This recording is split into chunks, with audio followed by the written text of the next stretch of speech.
You want a fucking pint? Creamy fucking point. That's a good Uh, phrase to start the stream. A creamy fucking point. that's what Craig messaged me when I sent a photo of you guys. I'm like, I'm in Ireland. 3 pints. Like, don't know what you come here to drink, Craig, but I came here to drink the Guinness. Guinness. Guinness. So previously on Rise of the Drow, we ended up chilling in a limo for a little bit. I've written Dr. M for the sake of Peter going, that's not her name, so we're just referring to her as Dr. M, who doesn't really know about mind flayers. She knows she's aware of the elder mind flayer that we encountered, and that he's a bit of a prick and she hates him, and he's interfering in her realm, as she likes to term it. Did you say elder? Like it's an old mind flayer. That's how you described it. Okay, carry on. Is it not old, Peter? What are you implying? I'm not implying anything. I just wanted to clarify what you wrote. You drink your tea out your Mario cup there. Minecraft. Oh, sorry, Peter. Come on, you're the fucking. Never mind. Why does everybody do that? The what, Peter? The what? This guy hates women. This guy hates Minecraft. She knows about the Moonsha. Fucking hell. We approach a London-esque style town, which is smelly of piss, shit, and fog, and smoke. We notice that some of the population are humid, mostly humid, whilst we see some automatic contraptions just milling about as they do, doing little odd jobs. We approach a tiny square where we are met with I've written a small flesh and machine creature who's a bit, if I had to describe him, he's like, you know, the guy scaring me, he's like, touch my good hand. Speaks like that. And we are told that to get Giles's body back, we have the option to go and pinch a construct called Adam, which is the first kill. A construct called Adam, which is Dr. M's first working prototype. We then named the rabid little machine creature Bob, because Grog knew a Bob and he liked him. We come across a factory that is 3 floors high. There's a big door with 2, what are they called? Bull eaters? Bull fuckers? I don't know. What? The Halberds. halberds. Beefeaters, that's it. Not bullbuggers. Bullfuckers. Yeah, the bullfuckers with the halberds. Quite a leap. We notice a large winch that we can jump onto. Niffy and Giles cause a ruckus and attempt to Giles tries to. They say they want to talk. We get told to go fuck ourselves. You cannot come in, and we say fuck you. They cause a ruckus and pull. The notes tend to get a bit iffy here. Pull a lever to distract the guard. Where Grog just literally grabs Andrew and goes fuck your door and climbs up the side of the building because of his spider slippers. And we observe from the top of the building that we can see a gigantic furnace, we can see the wench, and a lot of smog and something knocking about. Andrew does a little bit of a snake eater type and scouts the place out and sees Adam, who is just an absolute unit. Think Juggernaut from the X-Men. Bouncing around, continues searching an office, heads back up to Grog. Grog then, I think it was a wench that he'd pulled up and then just cut it and pushed a barrel and just smacked the ever-loving shit out of pit things. Let's see. We fight Adam. We decide that we don't want to kill him. Let's see. But we may have just changed our minds after what Peter just said. The last bit I've got written is we find the Construct Emancipation Declaration, which is, the rights for all robots. And a fight ensues. I think we knock him flat on his ass, we pull off his mask, and it's Sindel's face, and Sindel just goes on a journey. And just goes bleh. And that's all I really got. We pulled them out of the building and the building exploded. Oh yeah, And we got the battery. Yes, we did. There was a battery in the vault, and the combination was 1, 2, 3, 4. Like a shitty IT password that no doubt Peter's had to reset more than once. I have. Password 1. Yeah, can't trust the IT guys. And we ended up with everyone's out the building, and we didn't look at the explosion, and that's all we've And- got. One And? crucial bit. You hear a now familiar buzzing overhead of the airship. Oh, you. As it Yes. approaches, I mean, I did say at the end of last session, I forgot. I was not it's very okay. well. I thought you might, because I said the airship's above you, and we're going to end the session there. And we are going to roll some initiative. No, I have no As- spell slots. I have nothing. I like working you guys. I like this no spell slot thing. But don't worry, you're not going to need them. Who is carrying the construct? I am. So, a very loud whirring comes from overhead as the engines from this airship are full tilt as they reach the site of the very visible explosion of it's only the biggest factory in the city.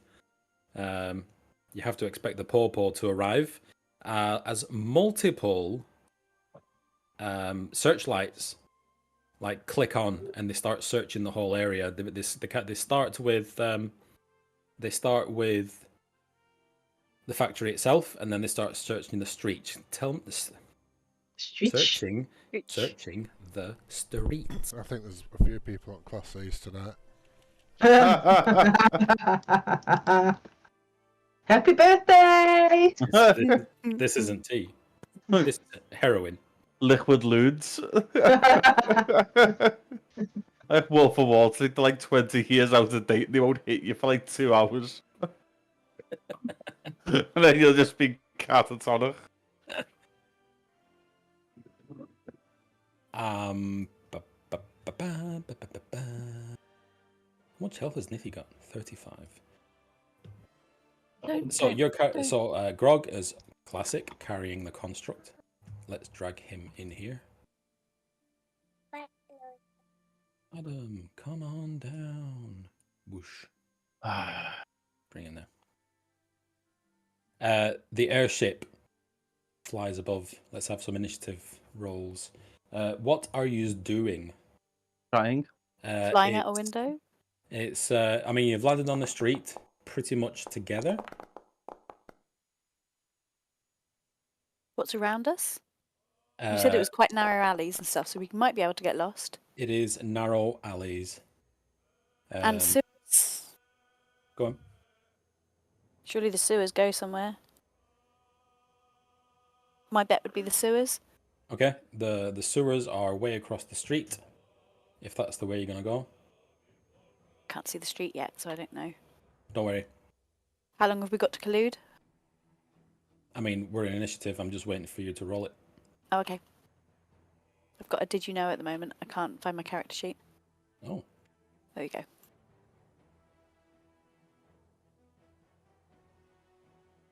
Oh.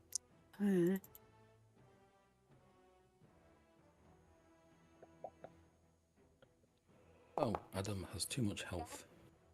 No, he doesn't. Oh no. When you say airship, do you mean Mind Flayer airship? No. Oh, thank God. I mean, blimp. Oh, just the popo, like you say. It's a black blimp with a gondola. oh, it's just the police. We were worried for a second. Yeah. They're not allowed to touch us. We're sovereign. We're sovereign humans. Well, sovereign beings. We've not done anything wrong. It's just a burning Diplomatic building. immunity. Yeah. Their laws do not apply to us. We've assisted Lady Hardballs, whatever her name is, so... Hardballs. Oh my. Are you all together? Yes. Give me a marching order. Like what's happening? So, Grog's carrying Adam. By the way, Adam is, even with a missing leg, heavy as fuck. I know. Even for Grog. I know. Oh. Might pick up a leg. See if I can help. The legs in the bag of holding along with the battery. His leg, Adam's leg. Yes. Yeah. We said that at Oh, the end of last Okay, I round. missed that bit yet. Oh yeah, because we shot them off, didn't we? I. Okay, so tell me what you're doing, and then we'll begin. Trying to get Adam out of harm's way and away from the searchlights of this airship. All right. In Have what they direction? spotted us? I think the Or are we? sewers is a good idea. Mm-hmm. Is there anything that looks like an abandoned warehouse nearby in this district? There's just. Everything looks abandoned. Oh, that's considerably less than I thought. Okay. It's just houses. There's no warehouses here that you can see on this. There's only that one warehouse. Factory. Well, yeah, that's what I mean. Is there any? Does it look like there's anything that's abandoned? Is That's our little close to where friend the around factory anymore? was? Are you gonna? You can always go to the front of the factory. You're at the back of the factory. You can always go to the front of the factory and investigate and look for a warehouse. Well, at the front of the factory when we jumped out. You jumped out kind of at the back. Sewers. If the sewers are closer than the front of the Sewers. warehouse. Yeah, sewers. They're closer. All right, we'll begin the initiative then. As from this airship, all the searchlights begin zeroing in on you, and you hear an almighty bang. Can I have a D100 from Grog? Just while he's rolling, where's Andrel? 12. Can I have a D100 from Andrel? Where's Andrel? She's with you. I'm with you guys. In the round though, I can't see her in the round unless Oh, that's my screen. that's. I'm between you and Grog in Oh. initiative order. Okay. D100 from Andrel. 33. D100 from Nithy.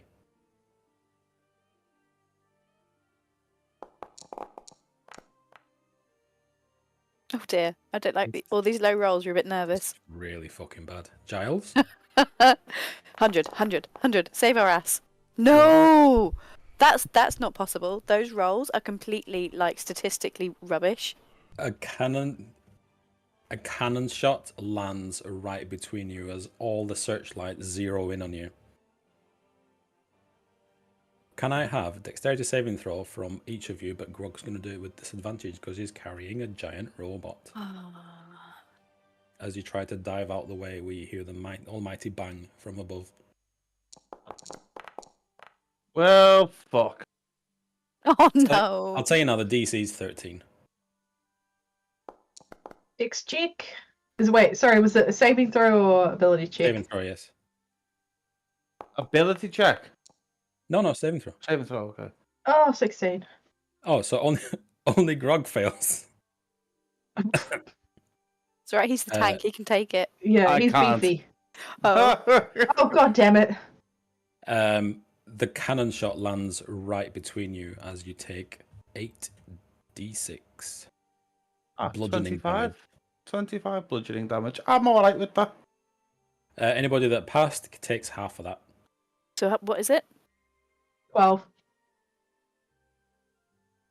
Let's try and mitigate it's some still of shit. this. I'm going to mitigate as much of this as I can.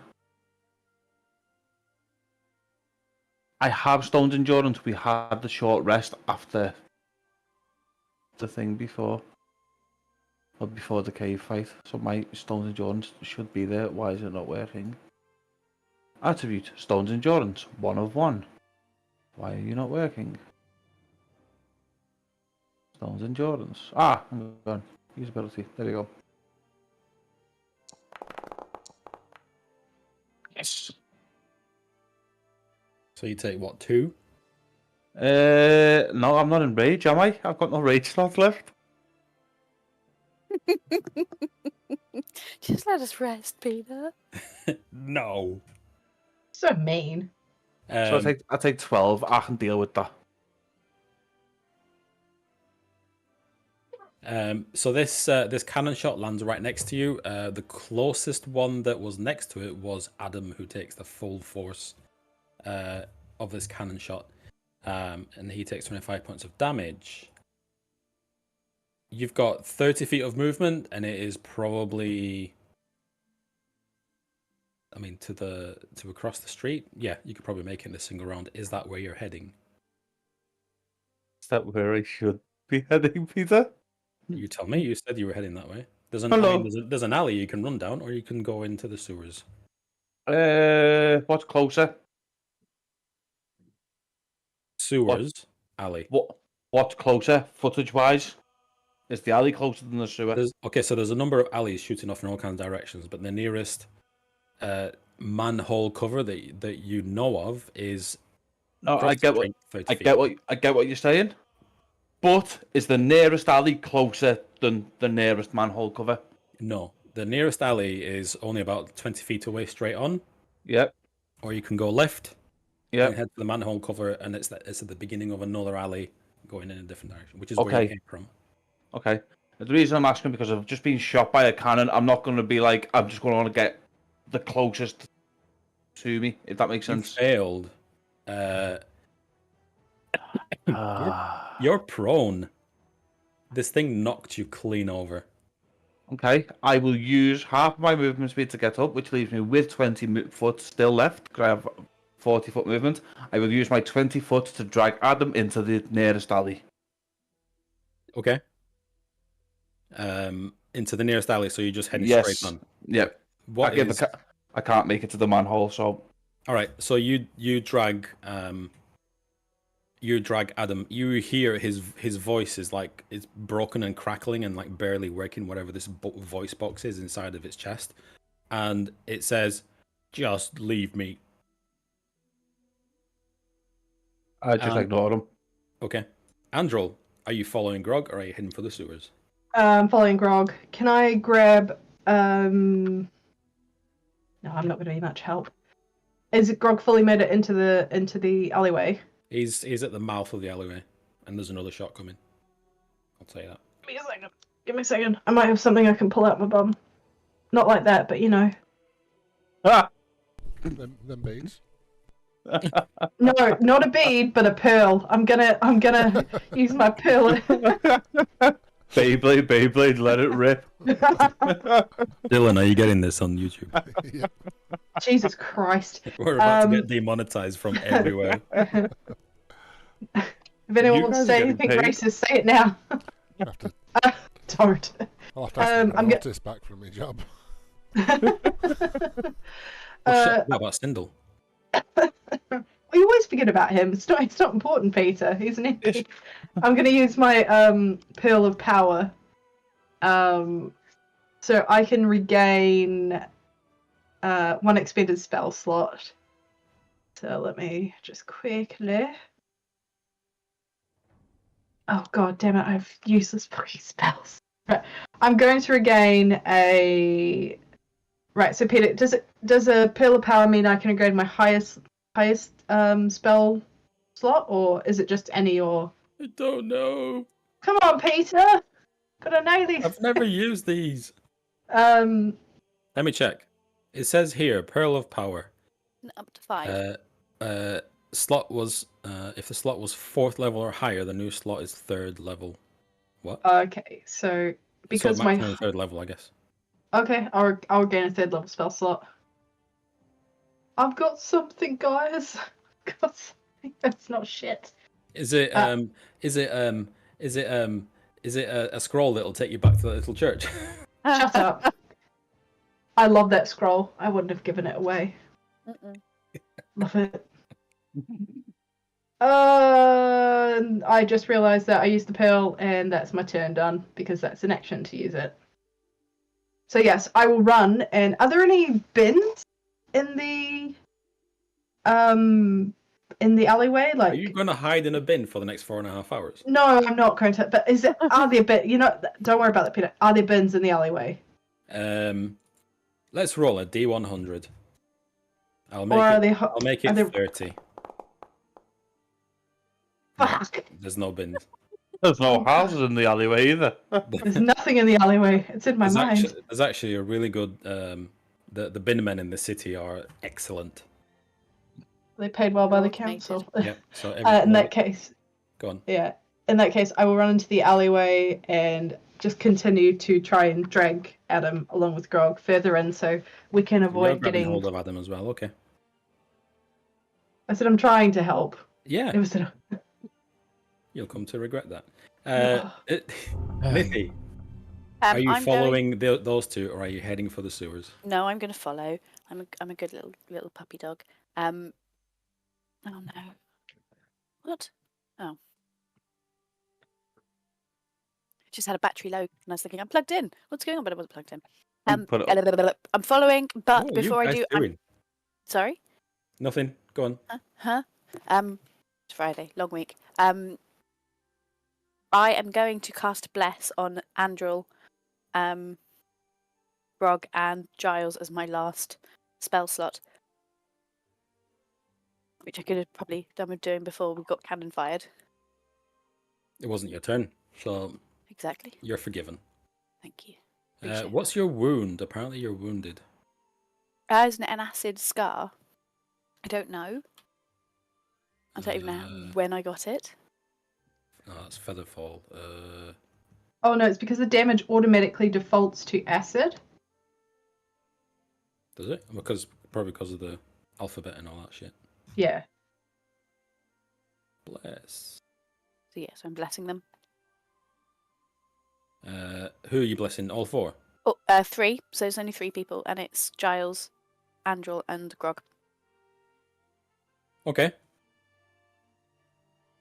And running into the 30 feet into the alley. All right. Giles, with your one leg, how far did I say you could run? About 50 foot. 1 billion foot. 50 foot. He's got No, one he only less leg, but his speed's doubled. All right, we'll He's call got a it. leg. Have you ever had a race? Have you ever had a race against Oscar Pistorius, Peter? He's got no legs. I'm not going anywhere near Oscar Pistorius. Don't go in his bathroom. No. Roses are red, violet are glorious. Don't piss off Oscar Pistorius. Oh wow. What's blessed? Now that's a guy that hates women. What was the question again? What's blessed do again? It adds 1d4 to your rolls. All of your rolls, not just one. Right, I'm going to cast Mantle of Inspiration as a bonus action on. I don't know who's most in need of it. I think Grog for a definite. And I've seen these guys run. I should know who can run fastest. Who's the slowest one out of Nethi and Angel? I mean, I'm looking pretty. What has Giles noticed? Like, which one is the slowest? Who knows? Who knows? Maybe they're both exactly the same. On a scale of 1 to 30, they're both 30. Any of them bleeding? I think. Nithy's got a nasty scar. Right, Nethi then. Nethi and Grog. Mantle of Inspiration. You get 8 temporary hit points. Click it. And you can both move immediately. Up to your maximum speed. Oh, wow. Are you moving immediately? Chris? Say again? You've got 8 temporary hit points. Oh, yes, okay. And you can use your reaction now to move full whack in a direction. Okay. Is there a door? Is there a building within 20, like a door within 20 foot of me? Yeah. Okay, I'm going to boot the door in and drag Adam inside the building. Okay, perfect. And hope that the gunship does. In fact, what's in the alley first? It's an alley. Is there another manhole in the alleyway? Have you been to York? There's a purple bin. Someone trying to stab the purple bin. Adamantine bins. Is there a manhole? Roll me a D100. Let's find out.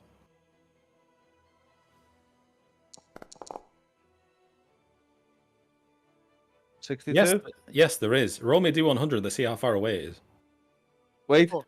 Is low? I want you to tell me this. Is low that it's close or is low that it's far away before I roll it? No, 62 means there is a manhole cover. Yes, but what I'm saying now is if I roll low, does that mean it's going to be far away, or if I roll high? That's how many feet away it is. Oh, for fuck's sake! Come on, low. No. What's the odds of doing 62 again?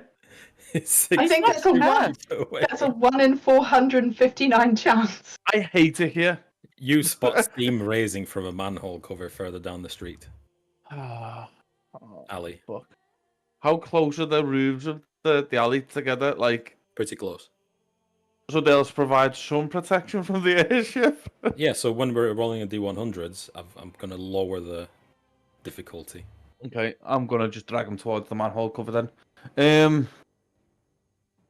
I can only move 40 foot. I can't use a dash action.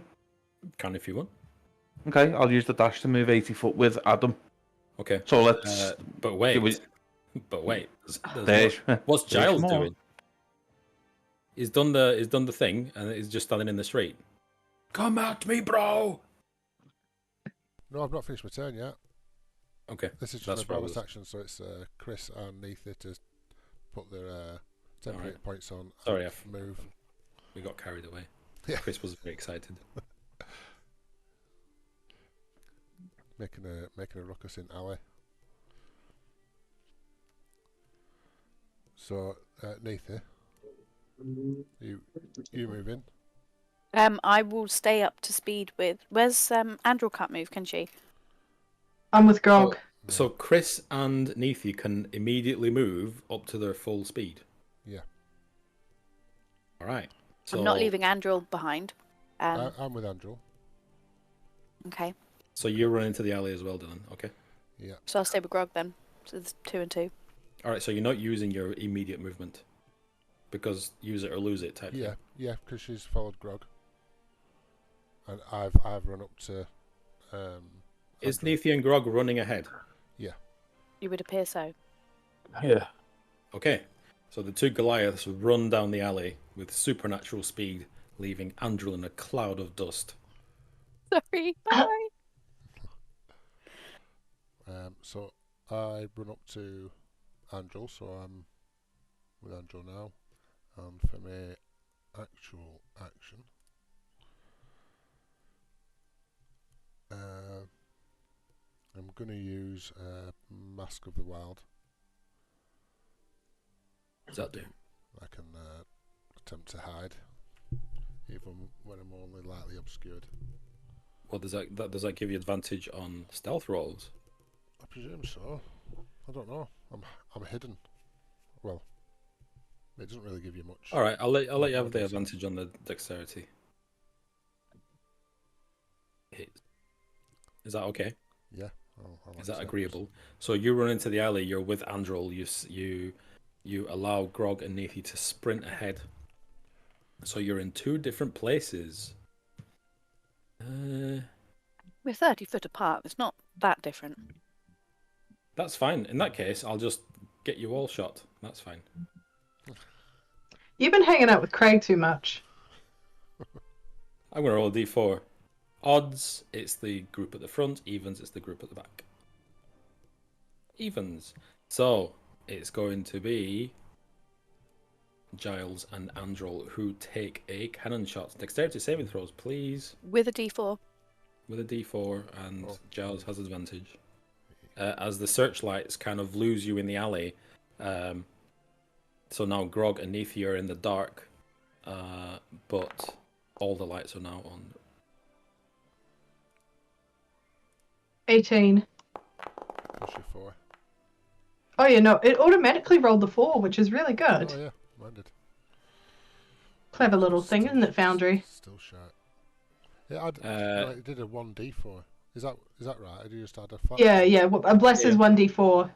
Right. The cannon shot that booms overhead smashes into the building above you as debris from the building comes crashing down on Andrel and Giles. And you hear a baby crying. And you take 15 points of bludgeoning damage each. But I don't want to. Yeah, but I'm hidden in a purple bin though.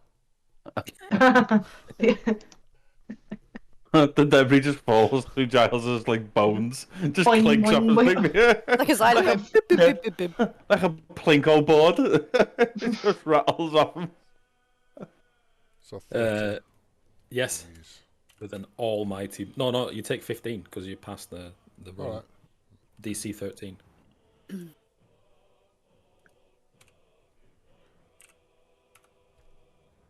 Yeah? Why are they just Acid. firing Yep. at us? Doesn't seem fair. Acid damage. Grog, you sprint ahead. You are now within 32 feet of the. Oh no, I still did 30. Oh, cool. Well, I can Wait, get there and open the manhole cover. One of the bricks that falls out the building cracks you right on the shoulder, right on the funny bone, Giles. The funny bone. Because you're a skeleton. And your arm goes numb. This is. I took the 30 off, and then I took another 15 off. You took So you- 30. Well, you do shift enter will give you the 30 back. Yeah, but then I shouldn't have 30. I think I should have 15. I'm guessing now. I think I had 45. Then I lost 12. Hang on, let me do this. So put 15 back on. Oh, you lost 12. Okay. So 45. Right. 12. 15. 15. There you go. There we go. All right. My funny bone. Shady, where you put that bin with like the stuff coming out of it, it's like the scousest mimic ever. You go to open your wheelie bin and it's a mimic. It's a bin mimic. I just think like it's purple. A mind flayer is purple, so I It's just just slap a face in one. it's a bin.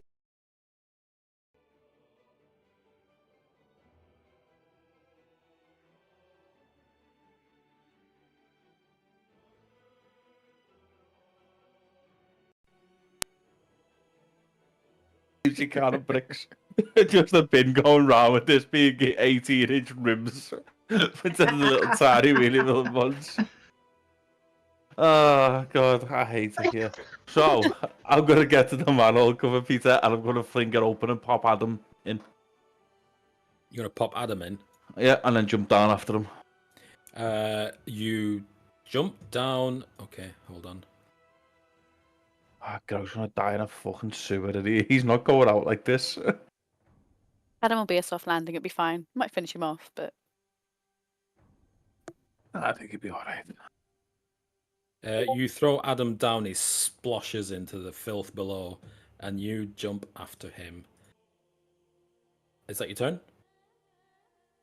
Um, I mean, it's gonna have to be. yeah, pretty much. Unless does he say anything to me or anything like that as I jump down after him? I mean, he's underwater at the moment. He's just falling face down. I'll turn him round so he's not. Okay. There we go. He gives a thumbs up as he goes down into the shit like the Terminator. Terminator. I'm gonna get another prosecco. I'll be right back. Okay. Oh, prosecco, very posh. that is incredibly scouse, by the way. You're gonna stick a strawberry in the glass too. I'm mixing it with orange juice, so it's a mimosa. I'll have you know. Oh, have you got mimosa? Oh yes. Still scouse. Just like Costa del Sol scouse. Costa del Cani Farm. That's Bit the of one. that. Oh dear. I'm going to make a. Andrel. Yes. So this thing comes crashing down. You dodge out the way, and so the vast majority of the debris misses you, and you are thrown into what used to be a shop. Oh. There's nobody there, save for a shitload of broken glass and debris, as you stand up and dust yourself off. I'll do one. And then get up as I, shake it off. I'll use half my movement. And then, so here's a question, Peter. Can you use if you use half your movement to get up, can you still take a dash action? Or, so does it... Action and movement's two different things. Oh, okay. Right. So yeah, it's an action to get up. Cool. Thank you. How far away... Give you 45. Yeah, I'll take the dash, and I will head towards that manhole cover.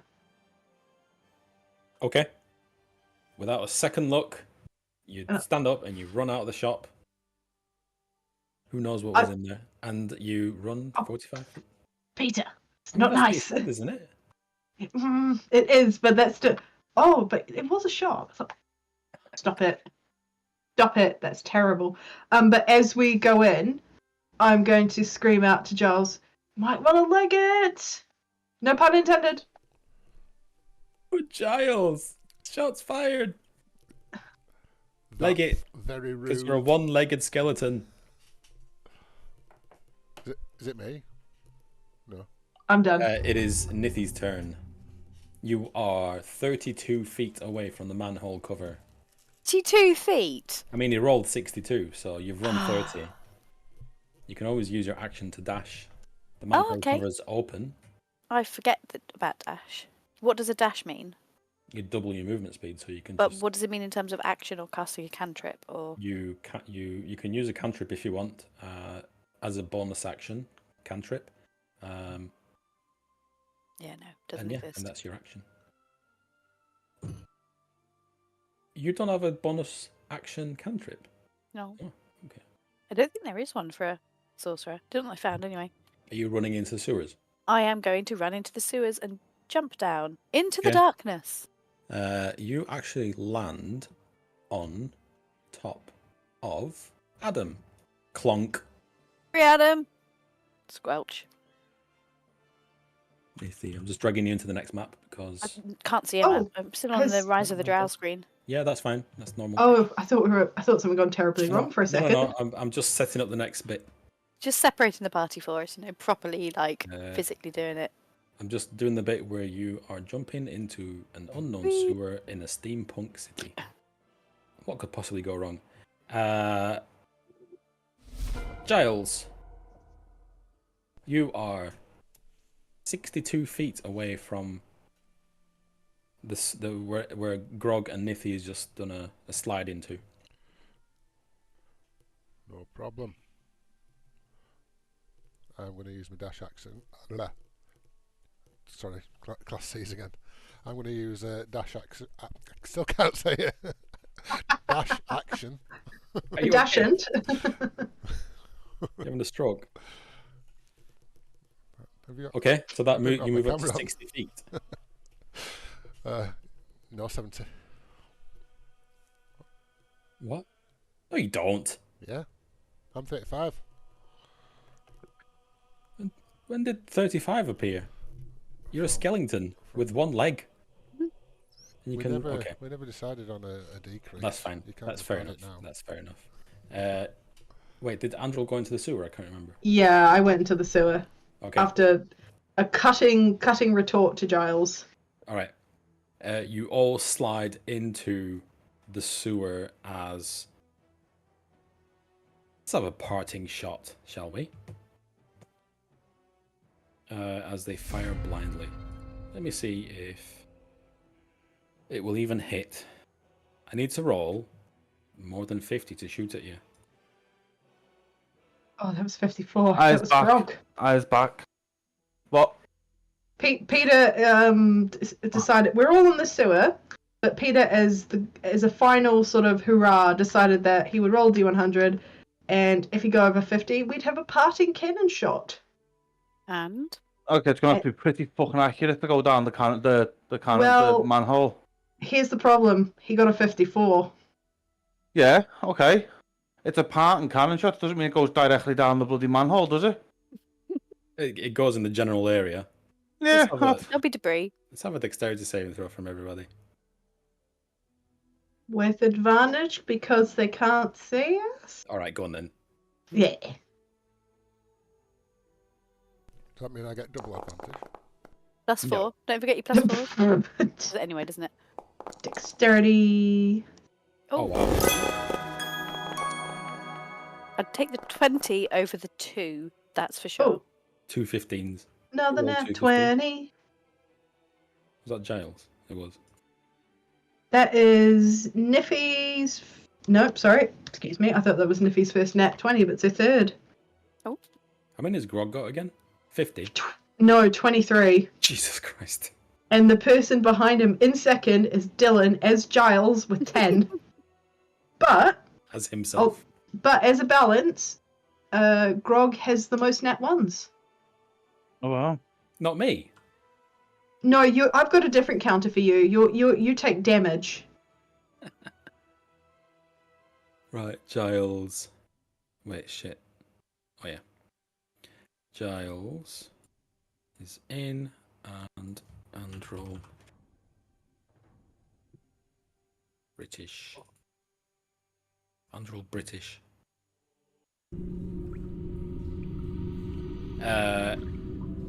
As you. Who am I missing? Grog, roll 22. Alright, so you take half of this. Except for. No.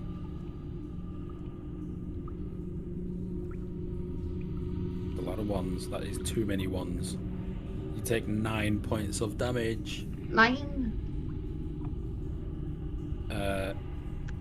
Adam, however. Great big concrete slab from above falls down on Adam and bashes a number of cogs out. The little turnkey on his back is bent and broken. How big's the piece of concrete that fell down on him? I mean, it's not covered in it. Big enough that you'd notice it falling. Yes. If I'm dragging him naturally, I'd try and shoot. So the dexterity saving throw is to dive out of the way of the cannon shot. Didn't we? Right, I am going to be dead facetious here. Didn't we say last week that dexterity saving throws don't necessarily mean you dive out the way of something, and Sarah said about diving out of the way of a fireball. It just means that and you said about Put your umbrella up. Yeah, basically, it doesn't necessarily mean you dive out the way, does it? Let's keep it moving. Yes, you spot this giant hunk of concrete from the ceiling of the sewers falling down on him. Okay, I'll shield him. But I'll take the hit. Me body, I'll take the hit for him. Shit. You get really attached to my NPCs, Chris. I'm very worried. Giles needs a body. I'm not letting this one break. Oh, in that case, It's you not take Giles' full, body, though. You take Giles' the full body is in the 19. bag of holding. I take how much? No, it isn't. Wait, sorry, it's not 19. What did I roll? I've already took 9 off. Why is Andrew rolled 8d6? I don't know. Because you did that before. It's Grog rolled the What's the magic Dina. or something. Yeah. Okay, so you take 19 points of bludgeoning damage. Okay, I'd already took 9 off. I have 8 temporary hit points. That'll go off there, so at least with 18 hit points. Okay, yep, I'm hurting. Okay, Grog, you are lying on top of Adam, who you hear lots of fizzing sounds coming from him, and yeah, you are hurting. You are also can't see shit. You can see some lights. There's those similar gas lights. The smell down here is overpowering. After a few moments, you hear the blimp move away.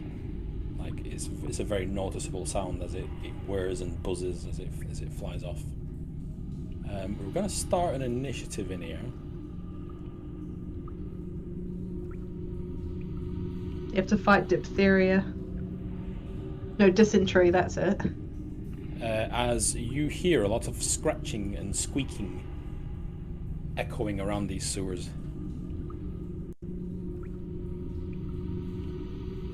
Let's have some initiative. Again. More initiative. Okay. And you also hear a growl and a very deep, throaty laugh echoing from somewhere on the left. Can't you just give us a break? Not everything has to be a fight. I would just remind. Not everything in the sewers has to be dangerous. It can just be a sewer. Yeah, just fuck off, will ya? Remember, we have gold. We can pay.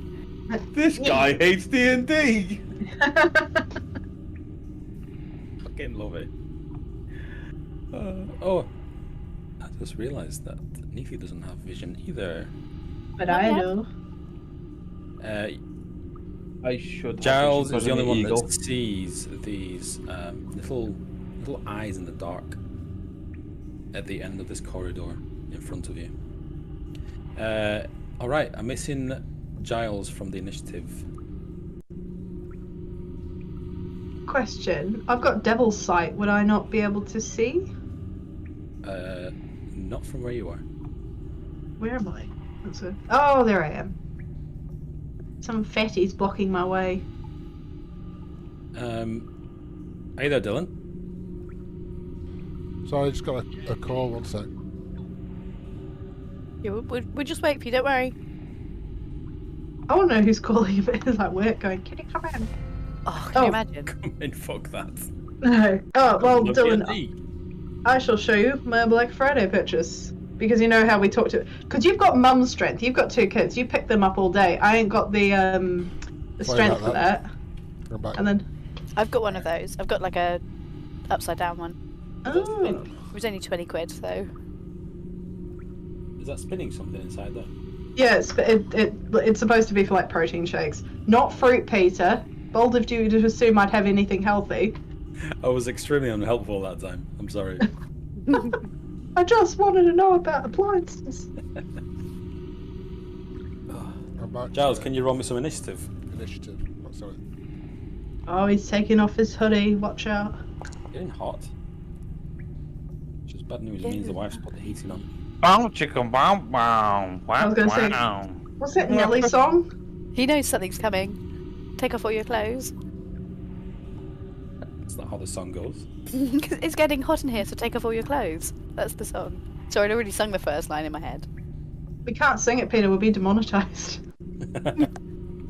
Monetized at all? It's getting squeaky in here. Grog, what would you like to do? You're not in combat, by the way. I'm just trying to pace this.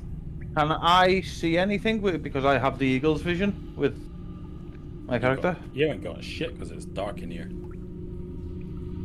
Dark or You- pitch black?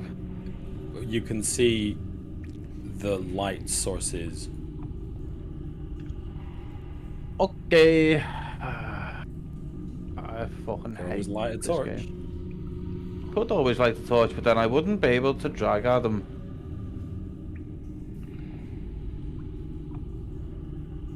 I'm gonna move towards one of these light sources here. Okay. Feel free.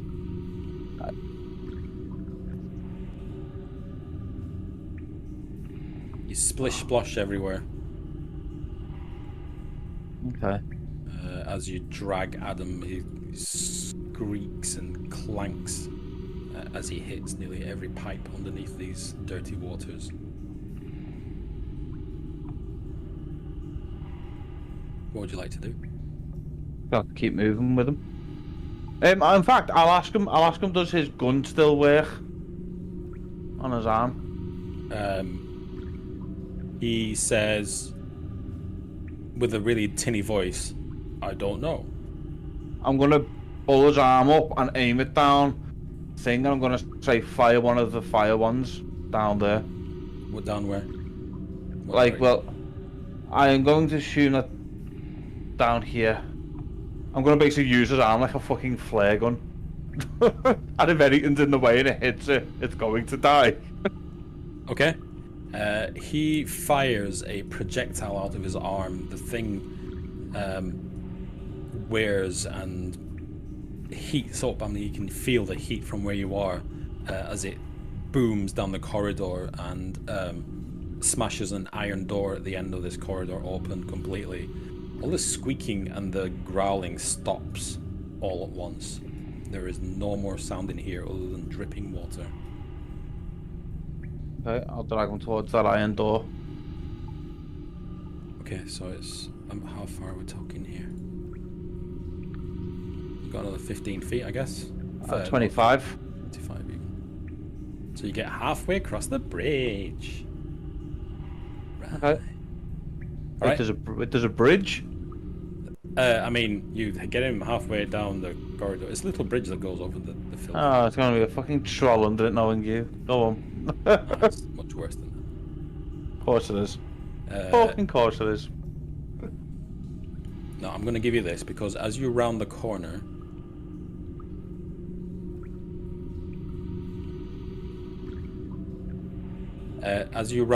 you would see light coming from around the corner. You stick your head out.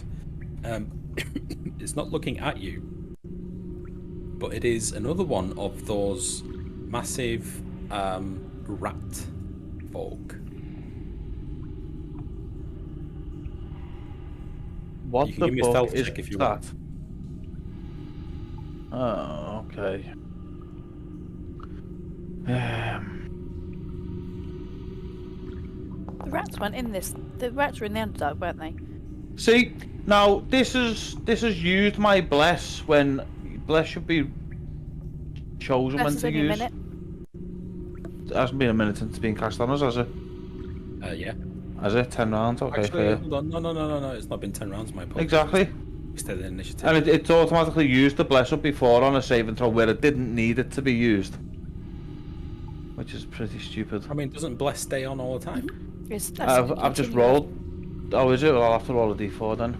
Right, well, you passed then. You don't even need to roll because you just need the one. Oh, okay. Good job, I got it. Yeah. You see this thing is sniffing at the air. Only a matter of time before it zeroes in. Are you gonna continue moving, or are you gonna stay? I'm gonna have to continue moving. But I've used up all my movement. I mean, you can still get to the middle of this bridge here. Yeah, well, that's what I'll do then. I'll move the way I Alright, need well, to. as you round the corner, this thing zeroes in on you and growls. Wait, you just said to start again. Sorry. Wait, you were round the corner, you stuck your head out because there's a lot of light coming from there. You see this thing sniffing the air. You roll a stealth check. You're around the corner, it hasn't seen you. You then continue dragging a massive metal robot along the floor. Okay, I thought you said that it'd only be a matter of time before it zeroes in, as in basically move. If you stay, if you're gonna stay, I mean, I can retcon if you want. You can stay where you are if you want. Okay, so that sounds like the better idea. Right for right now, yeah. Okay, I'll stay where I am. Right. Sorry, I just completely It's fine. misheard you, and I'm kind of talking to Charlotte at the same time because my child developed a tick apparently. Charlotte's fault. Wait, a tick? She keeps like shaking her head and going so we think she's developing a tick of some sort. Or she's just thinking about like kids do. No, it's she had one last year where it was eye rolling, and it took like 6 months for it to stop. All right, Philip had that and then he stopped. Thankfully. Nithy, you are in the dark. You see shit. I mean, you can see the vague lights glowing here and there. I should cast light onto me. Not all of me. Okay. Add convenient effect. There you go. You light up like a Christmas tree. Which is fine. Sure is.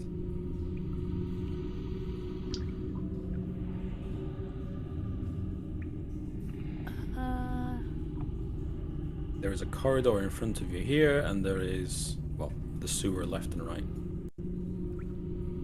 Please don't go on right, because I haven't got any more maps. Gotta see everything. Gotta go everywhere.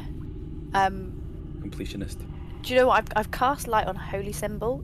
If I put it in my pocket, will it dim the light? If I cover it in my hand. The light will go out. It's like having your torch on your phone and then putting your hand over it. You no longer have a torch. I can't dim it down. I can only have it on or off. You can put your hand over a torch. It goes red, but okay, that's fine. Are you trying to dim the light? We can do. No, don't have to. Make it harder. It's fine. I'm gonna come up here. I'm just gonna move up behind Adam. Okay. And spread the light even further. Ah.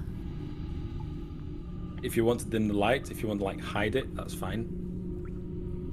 So I would like check my surroundings and then maybe put it in Alright. inside my top or. Okay.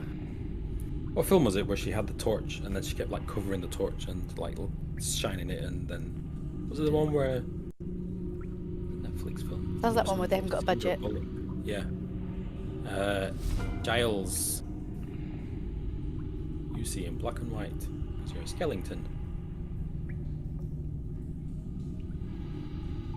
Are you on mute? Oh yeah, one of my other mute buttons. I can see it colour now. Dylan there with a soundboard, but they're all mute.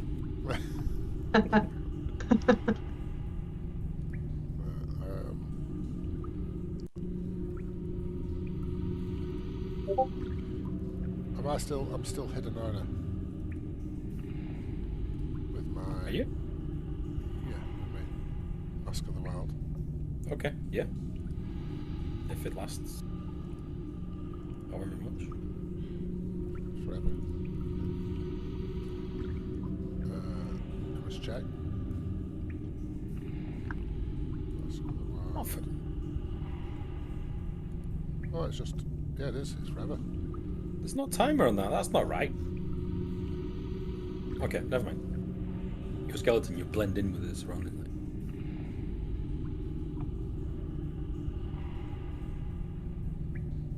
Why are you guys moving so slow? So we're terrified you're going to kill us.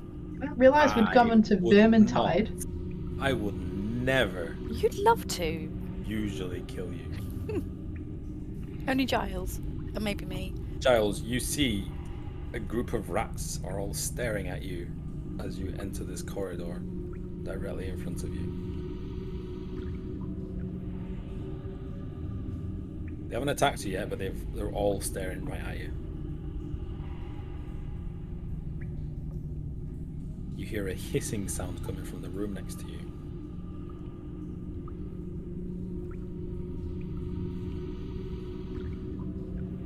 Not hissing like snakes, I mean hissing like a pipe. Are you on mute again? Huh? Yeah, I was. It's this headset. Oh, Do you know my t-shirt and it keeps catching that button? have you still got that headset? Yeah. I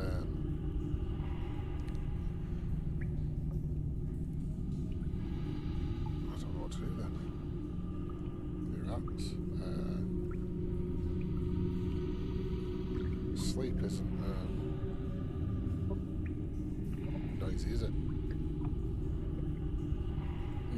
It's got a verbal component, but yeah. I mean, Rock's clanking around with a robot.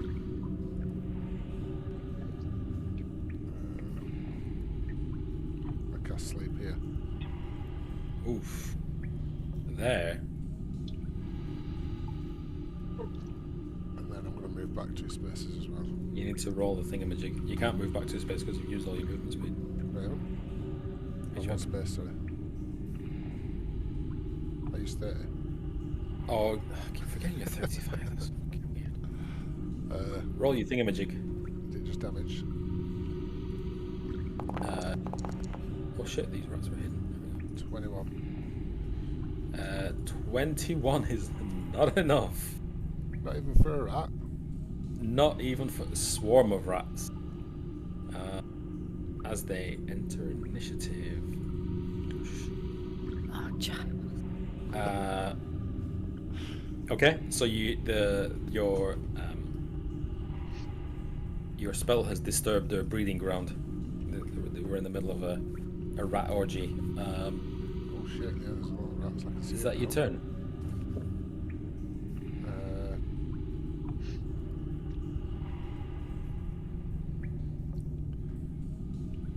Have you got anything else? I've used my bonus action. What's that?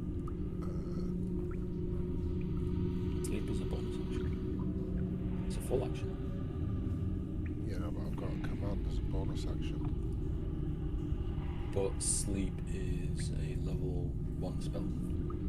Well, it's innate spellcasting, me command. Okay. Are you going to be Pied Piper? Fucking hell, with the flute and everything. Oh my god. Let's do it. Come put him to sleep. Okay. Not beat him.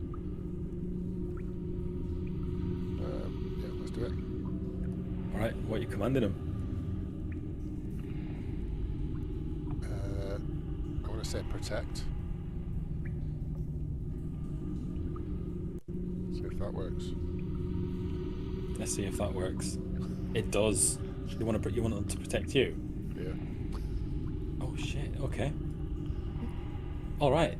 Are you doing it? What are you doing? I can get my Are you flute. playing your flute? Fucking brilliant. Alright. So all these rats, they start like sniffing the air at you and sniffing all around. Androl. Do I see this glorious swarm of rats? No, you do not, but you do hear like the melodic flute playing. Has it got a tune to it? You tell me, Dylan. I can't think what pipe it plays. I'm guessing it'd be some kind of marching music. Yeah. What Blue Peter? What's Blue Peter? Not much of the day. What's Blue Peter? I'm only yanking your chain. I know what Blue Peter is. For my turn, I have one more wild shape left in me. So I am going to wild shape into one guess. So. You're gonna wild shape into what? A bear? No, a rat. Oh.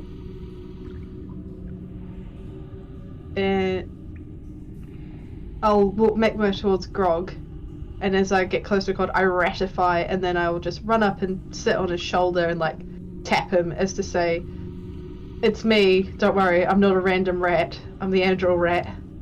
Not some rat rando. Rat. Okay.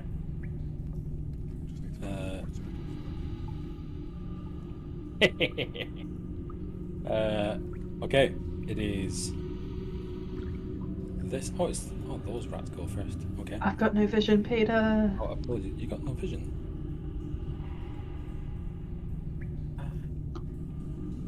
Vision enabled.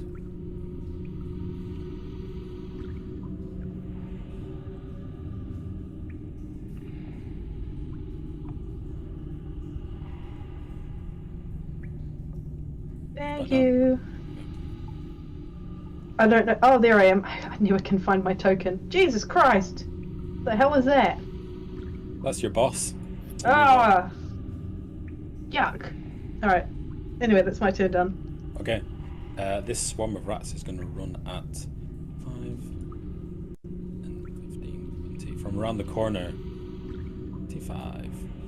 You, Giles, are swarmed by rats. As we do some bites.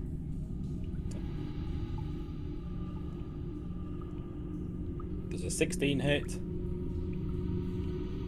Yeah. Wait, why are the rats fighting Giles? Didn't he charm him? There's more rats. Oh. Oh wait, there's more. Is it a rat on rat war coming? They begin chowing down on you.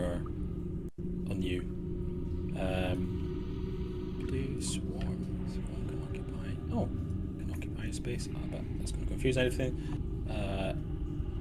The other swarm of rats is going to run up to this swarm of rats, and they're just going to like tangle with each other as they begin attacking each other.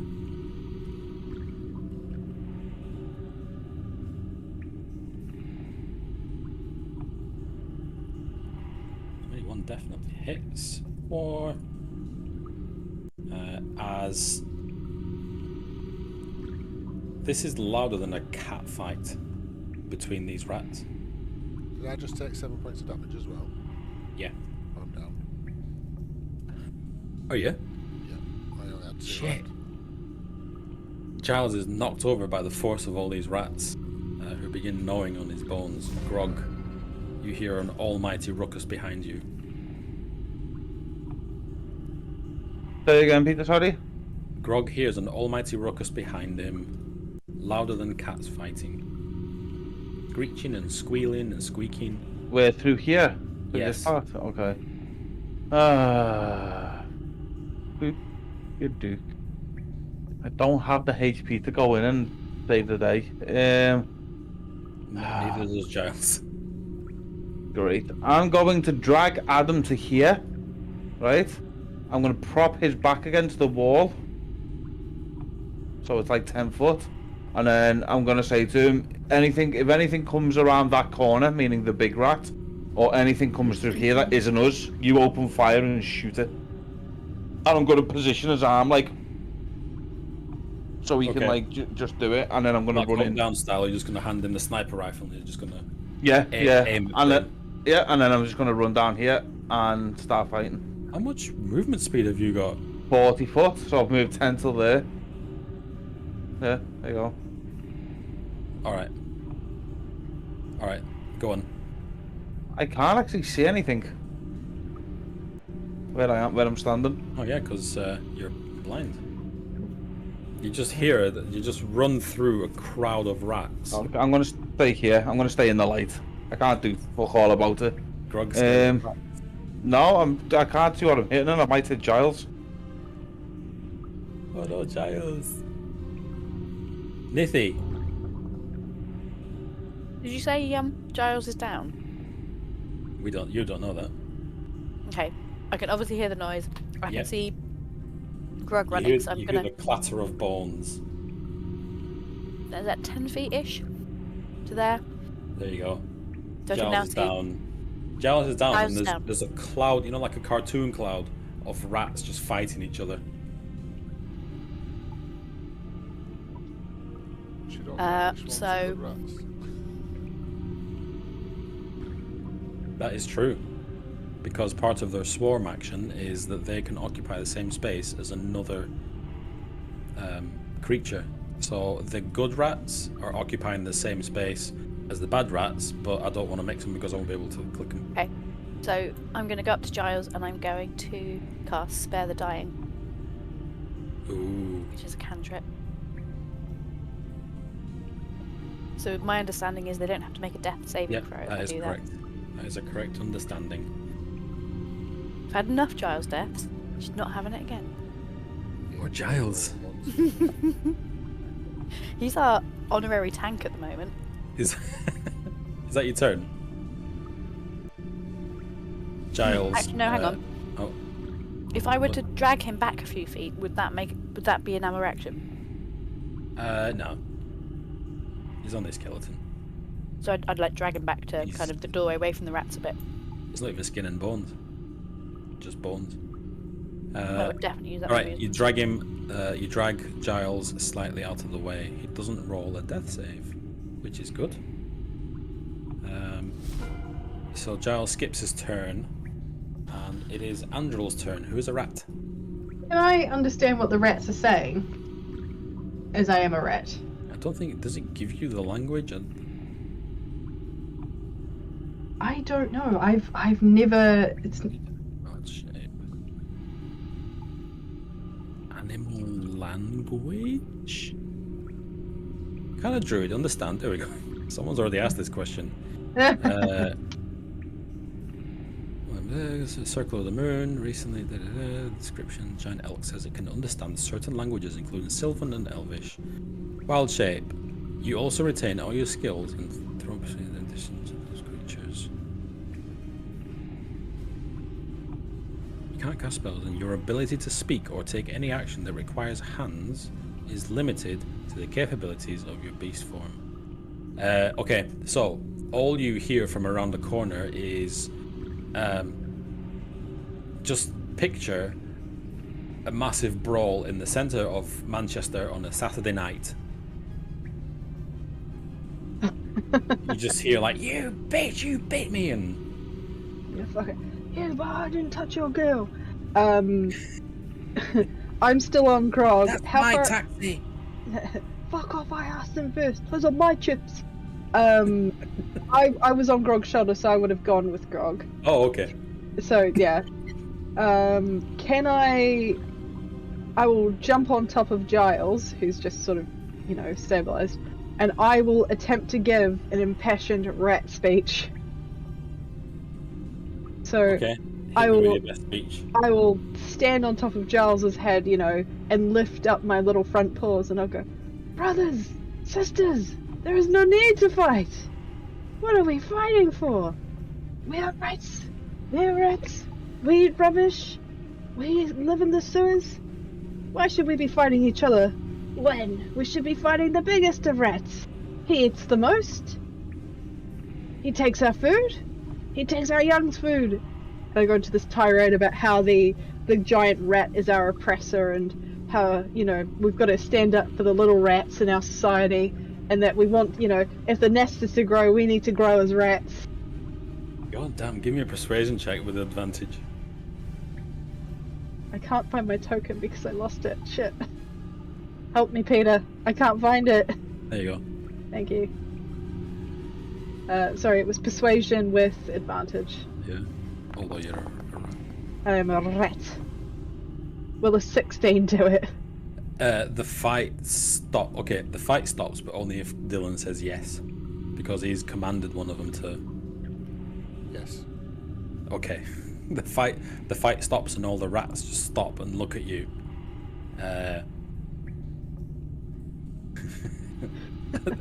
And they say, "What are you, some kind of traitor?" Traitor? No. I'm thinking of every rat. He's the Rat King. Do we need a king? Can we not decide amongst ourselves? Look at us. If we can fight each other in massive swarms, what can't we do? Can't we become more civilized? Equal distribution of food so that no rat goes hungry? No rat's family goes hungry. What does he even do for us? Nothing.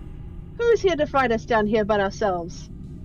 It's him. He oppresses us. There's a moment of silence, and you're not quite sure which way it's going to go, and then one of them speaks up and says, "Takes all our cheese." And another one agrees with him. Go on. I'll say, "He took our cheese." He took our cheese.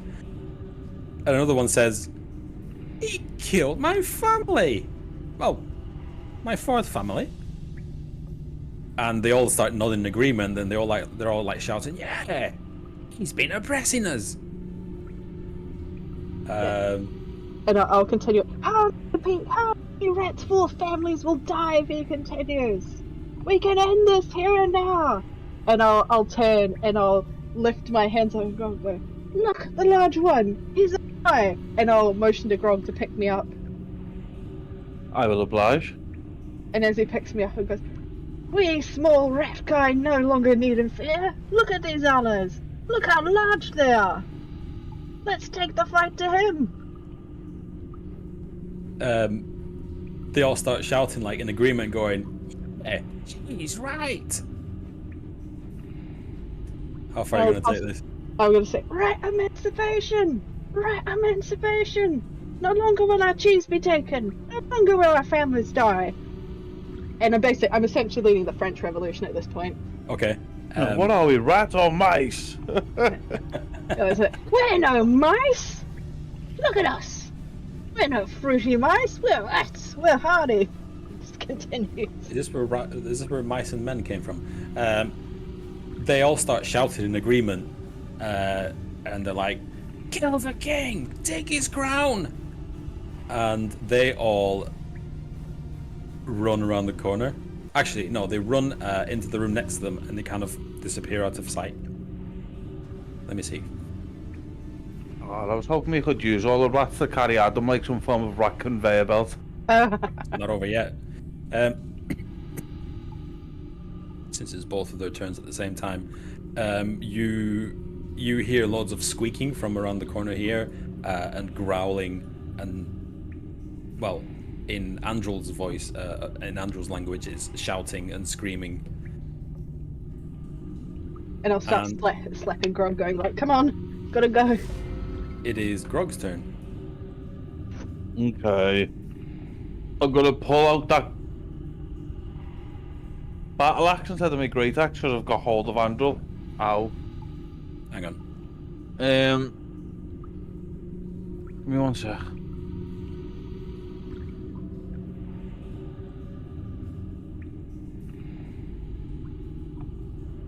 I'm back. Yeah, I'll pull out my battle axe, so it's only one-handed. I've got Andrew, and I'll follow where the mice have just gone. The rats have just gone. Which is this way? This way? In this room here. Okay. But I can't see it there, Peter. No, you can't. You can't even see where the rats went. No. Oh, I'll put Andrew down and light a torch with my other hand. Oh. Just to make this easier, can Sarah please cast light, and then I'll click on Grog and apply it because I can't be fucking ass finding torches in this game. Thank you. There you Yay. Okay. Wait, where are the rats? go. Well, it's a dead end. They've squeaked through somewhere. And I see like a lot of footprints where they've all run to. Give me an investigation if that's what you want to use your action for. Yes. 12. Yes, you see all little footprints lead into this grate here. Underneath here is steam rising up into here from a broken pipe. That's what's making the hissing sound. How big's the... Okay, can I lift the grate up? Yeah, I mean, you go near it and you can feel the heat coming off. I mean, this is steam rising from underneath. It's probably going to burn you. I'll look at Andrew and just say, I don't know what to do. I'll slap. Can I have a free action, or a squeaking action? Okay. I'll let Grog and point to back where we came from, and then because Grog, while I was on Grog's shoulder, I caught sight of the Rat King, didn't I? Yes. Grog So I'll did as well. Yeah. So I'll point, grab, say back to where we came. That's the way to go for us. Okay. Okay.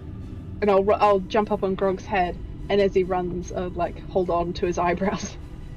It's eyebrows. He's got no hair, doesn't he? Grog's bald. Boom, you got no hair. Okay, so Grog can go back to where he started from. Is that what you're doing or not? Yeah. Alright, boom. That's what goes with. The squeaking and the thrashing continues from around the corner.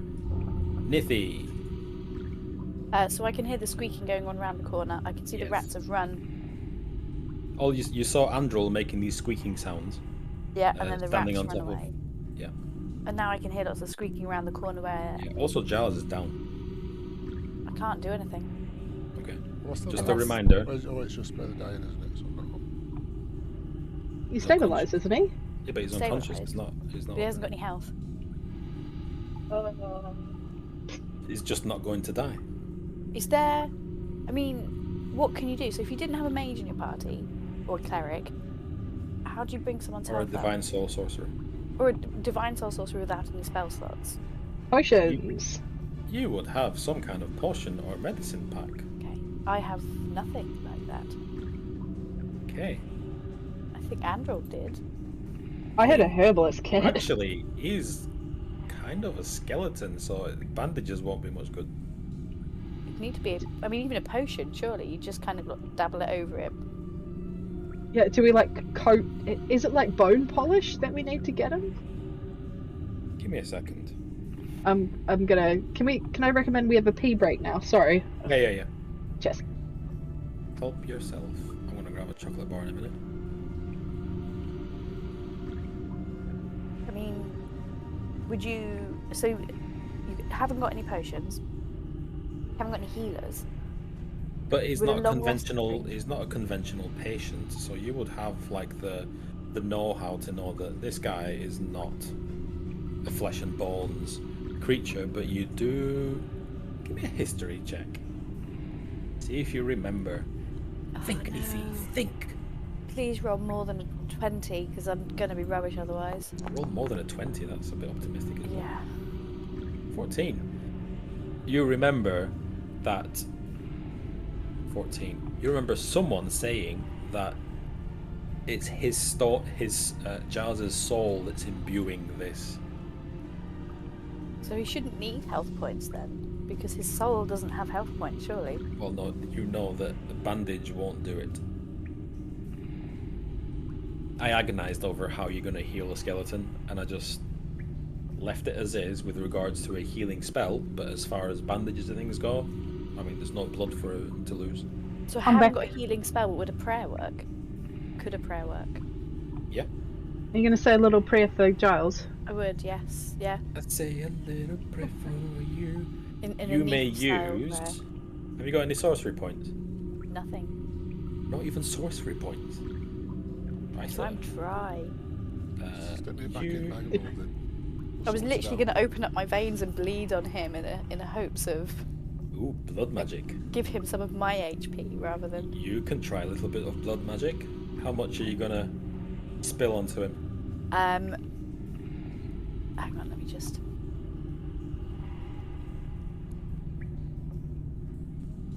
So Cure Wounds is like my first level spell. That would give me 1d8 plus my spellcaster modifier. So I would give him that in HP from my HP as a spell, Okay. as a blood magic. Right. You've never dabbled with... Have you dabbled with blood magic before, Nithy? There was that bit where she threw her blood on the thing? floor when the dragon was there, and she did a mass Cure Wounds, didn't she? Huh? Oh yeah, she has dabbled with blood magic. Yeah. Naughty, naughty. What's your alignment? Lawful good. Interesting. But she's desperate. She can't let one of her compadres die again. I feel an alignment shift coming on. That's not her thing. She needs her party to survive. Very important. All right. So, how many hit points have we taken off and given to Giles? Giving me temporary hit points. It should be my hit points to go, surely, because those temporary hit points aren't. Yes, you're right. So it would be. What's my spellcaster modifier? 4 plus, so it'd be 8. All right. So knock 8 hit points off you, and your blood trickles initially, and then gushes from where? Wrist. Yep. Nose? From the scars that are already there, from the ones I've already placed for my other Alright. brothers that fell. Where's Dylan gone? He's gone for a poo. Where's he talking? Disappeared. Man, you scared. How do I do damage? Shift enter. Dylan? Are you on mute again? Oh yeah, I'm on mute again. No, we went the wrong way. I just deleted it by mistake. Surely I You should deleted be able what, to your do that. character? Yeah. You should not be able to do that, no. I'm You are dead, correct. There you go. More dead than Giles has ever been. That is deleted. Okay. Sorry, how The- do I apply damage?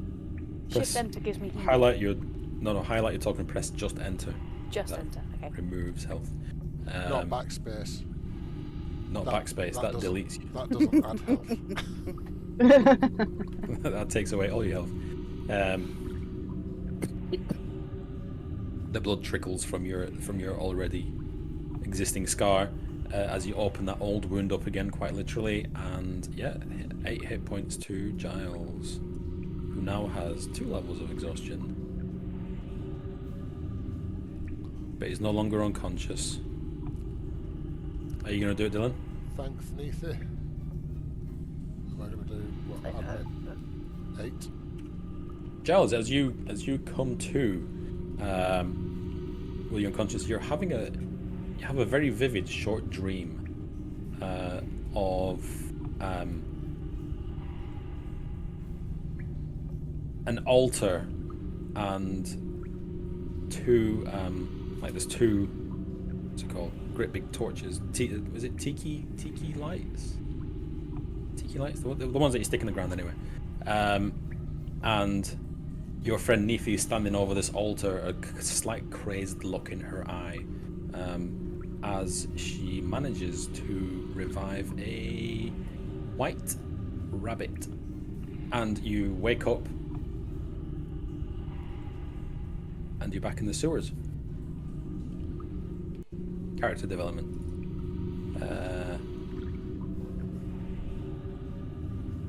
Let's make that neutral good, shall we? Shouldn't say it, but should I be hit with exhaustion as well for that? No. I'm not gonna destroy this party. I'm just gonna slowly take you apart. Yeah, why make it fast? Make it slow. Yeah, death by 1,000 exhaustion points. Is that your turn, Nethi? Yes, it is. Giles, you're up on your feet.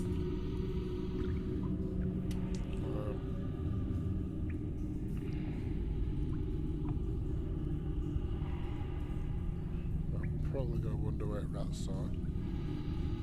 I did say thanks to Nethi. I'm going to tell her about the... No, I'm going to come back. I'll tell her. Nethi? Oh, I'll tell you later. Tell you later. Remind me, Nethi, I got something to tell you. See you in a minute. You reached a dead end. Oh. You've made the same mistake that the Goliath did. That's right. The rats can finish him off for us. As you wander around this place, you find just rags and filth everywhere, broken crates. Hey, that were a bit of a waste. I've just used all my movement. And Do you know what, this is kind of dragging, so I'll just let you... Let's retcon. You were here. Where would you like to go, Dylan? I go this way. Brilliant idea. Funny feeling the other way. I mean, you can hear like growling and squeaking from down here, and as you round the corner, you see this huge, gigantic rat being completely overwhelmed by just hundreds of little tiny rats. As it punches at the air. What would you like to do? So I've got 2 space movement left. Oh, Grog's there. I mean, he's lit up like a Christmas tree. You run past him. Yeah. That's where I thought Grog went up there. Wait a minute, I'm not the tank. I'm going to use Mass Healing Word. Holy moly. Where did you pull that out from?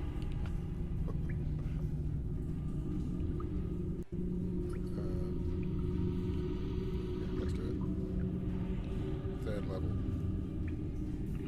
Holy shit, son. You've been hoarding your spell slots, I love it. What? 5? So everyone gets 5 hit points. As 1d4 plus your spellcasting ability modifier. 2, so you roll, yeah, that's alright. It's rubbish. Everyone gets 5 hit points. Everyone gets 5 hit points. Everybody gets 1. Wait, You get a book. do I only have 1 hit point as a rat? Yes. Oh no, Brian. Oh no. Have you just noticed? I mean, you're a rat. Yes. Does those 5 hit points carry over to my tiefling form, or do I get nada? Go on then. But you'll have Thank to do it you. when you swap back. In fact, you can do it now if you want to be. No, I've committed to the rat cause. Okay. Yeah, Are that's you, me. is that your turn? Okay. Yeah. Andro. Uh, You're on Grog's shoulder. Grog's lit up like a Christmas tree. I will scooch forward just to survey the scene. And oh wow, there you go. Is this fight going well for one side, or is it very even? It's hard to tell. I mean, it's rats fighting rats, right? Is it just a cascade of teeth and? I mean, I know these tokens are laid out like this, but it's basically one great big rat, and he's just covered in other rats.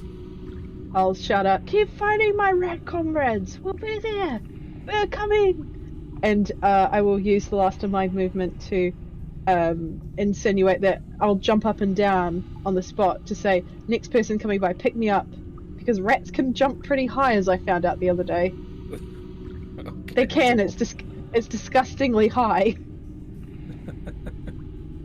Squeeze. Yeah, and that's my turn done. Okay. You see as this giant rat king starts swiping his claw and raking all over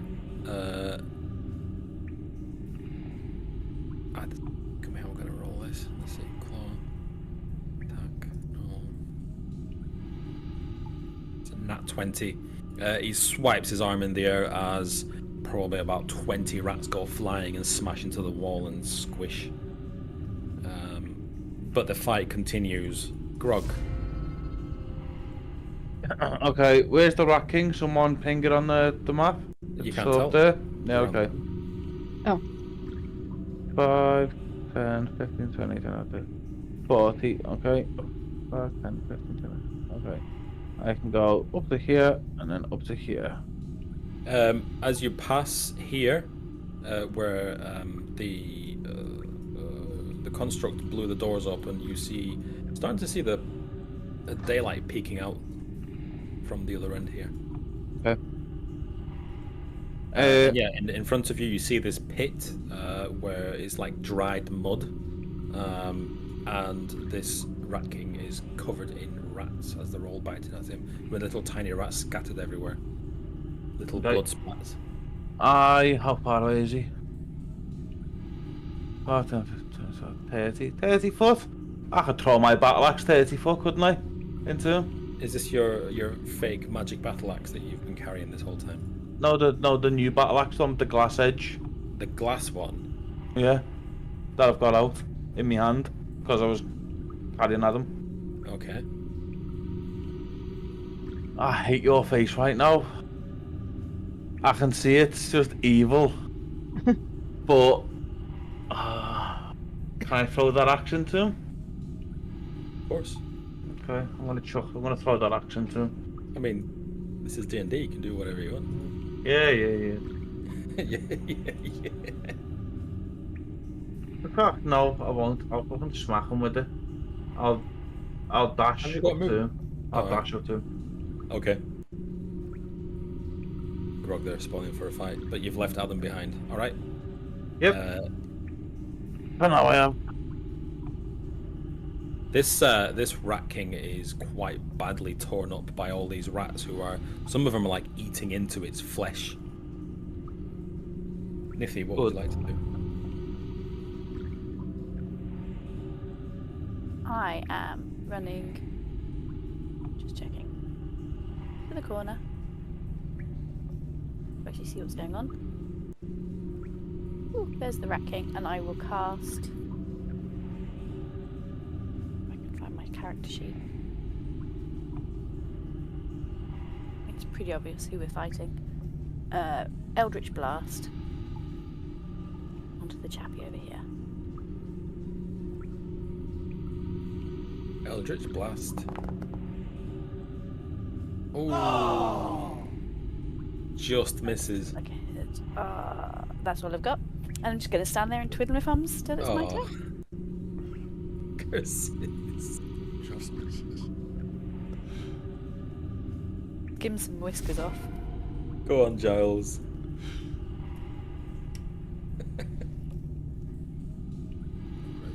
Right. Did Grog pick you up, Androl? I don't know, did he? Are you in the thick of the fight? Was she on the way past? Yeah. Yeah. Yeah, if she said before, pick her up on the way past, I've grabbed her. I'm on Grog's head. Alright. Sorry, go on, Giles.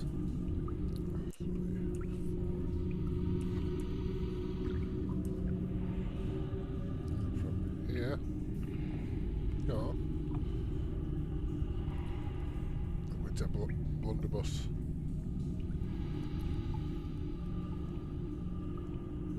The Rat King. Alright.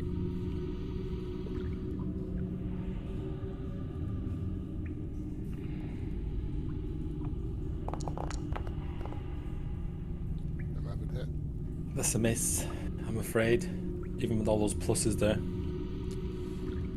That's amazing. You shoot one of the rats. It takes a bullet for its king, even though it's unwilling to.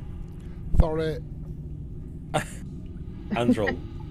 On top of Grog's head, seeing how the fight's going, I will lead the cheer and go, "Keep going, my brethren! Keep going! We've nearly got him!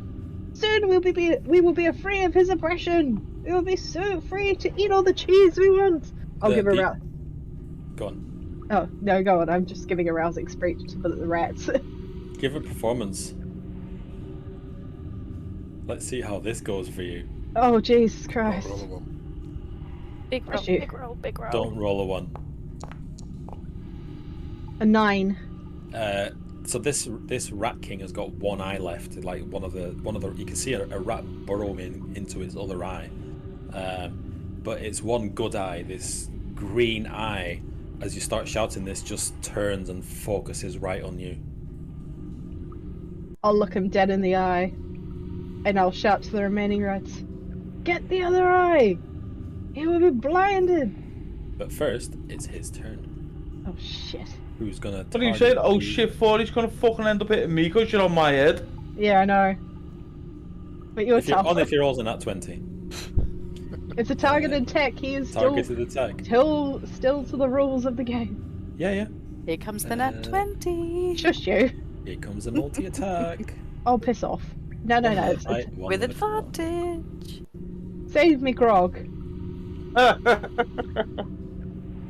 No, it's a 16. I think pretty much any damage will knock you out of rat I form. know, that's why I'm shitting it, but I have to help my rat comrades.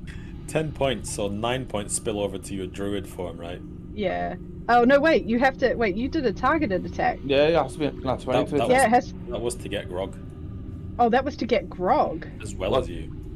Well, but you had to do it. Wait, wasn't the targeted attack on myself? No, the targeted attack was to get Grog as well with a nat 20, but he didn't. But he, yeah. So there's no. If he doesn't hit the net 20, he doesn't hit us. Yeah. It still hits. It still hits. It's just a nat 20 to get you Get Grog the outcome as you well. wanted. Yeah. Yeah. Because he's swiping his claws. So the attack would only hit me, not Andrew, right now. Oh, okay. No, it would hit Andrel because he's targeting Andrel and he wants to get Grog as well, but he missed. Yeah. Wait, no. Wouldn't the targeted attack be for me, but Grog is the after effect No, because all Grog the is way the around. bigger target?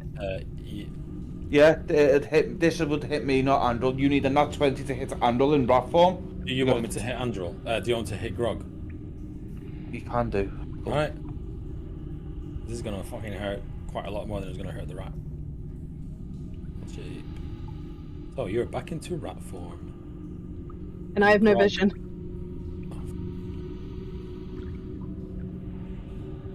Okay. And Grog takes 10 points of slashing damage Lovely. as it then bites you. Lovely. Lovely jovely.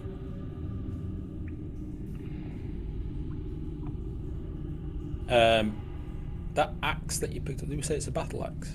Yes. As he swipes across your chest, this rat, you hear a voice in your head. It was a whisper before when you found this battle axe, but now it's getting a bit louder. Okay. And it sounds like Lamordia's favourite battle axe.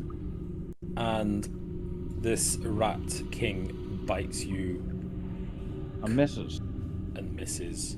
What's Lamordia's favourite battle axe? Who knows? And it is so these rats continue biting him, and Net 20 for the rats. one of the rats burrows into its other eye as it rips out its eyeball with a little, what's it called, the goo? the stalk that comes out with it, rips it out of his eye as it tries to reach for its face, but his hands are covered in rats as they continue eating him for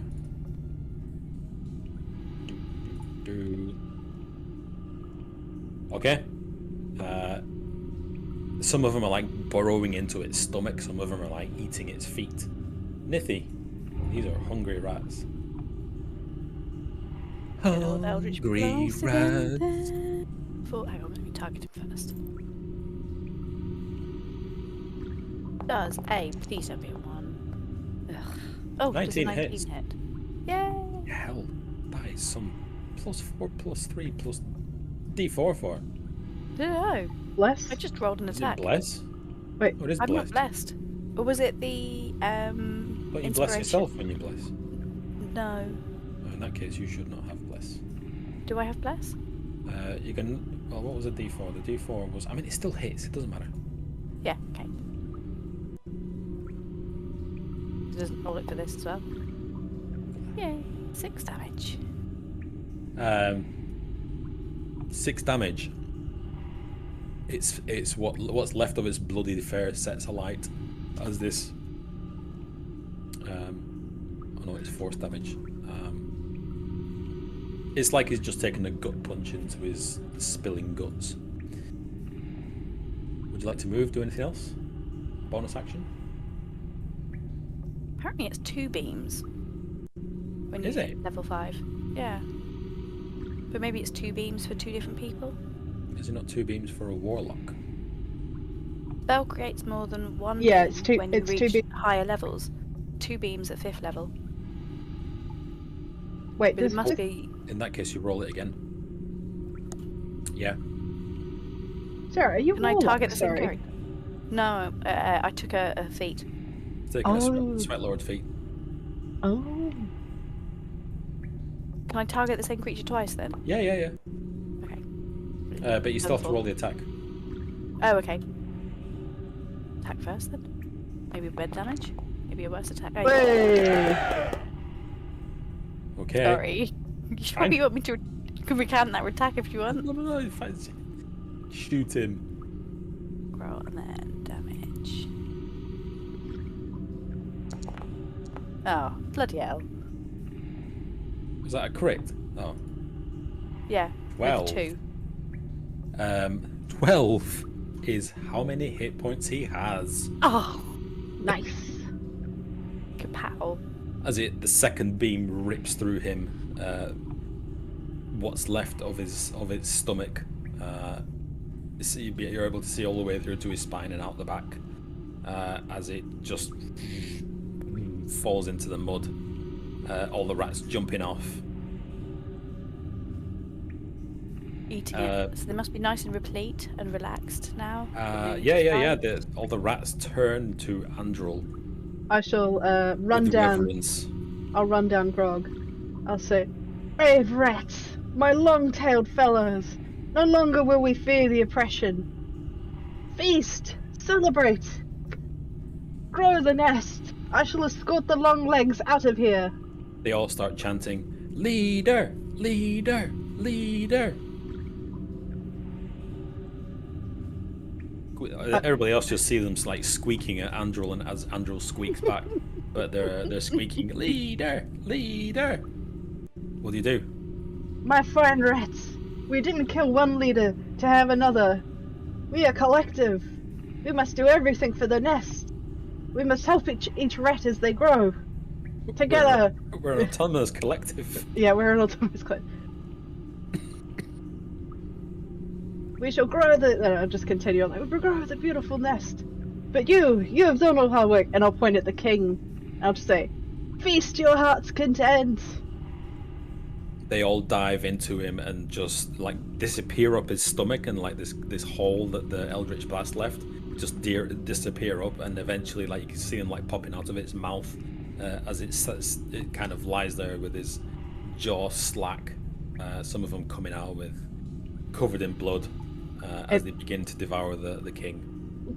I'll run back up Grog's leg and start slapping him on the cheek, say, "Let's move. Let's fucking move." Okay.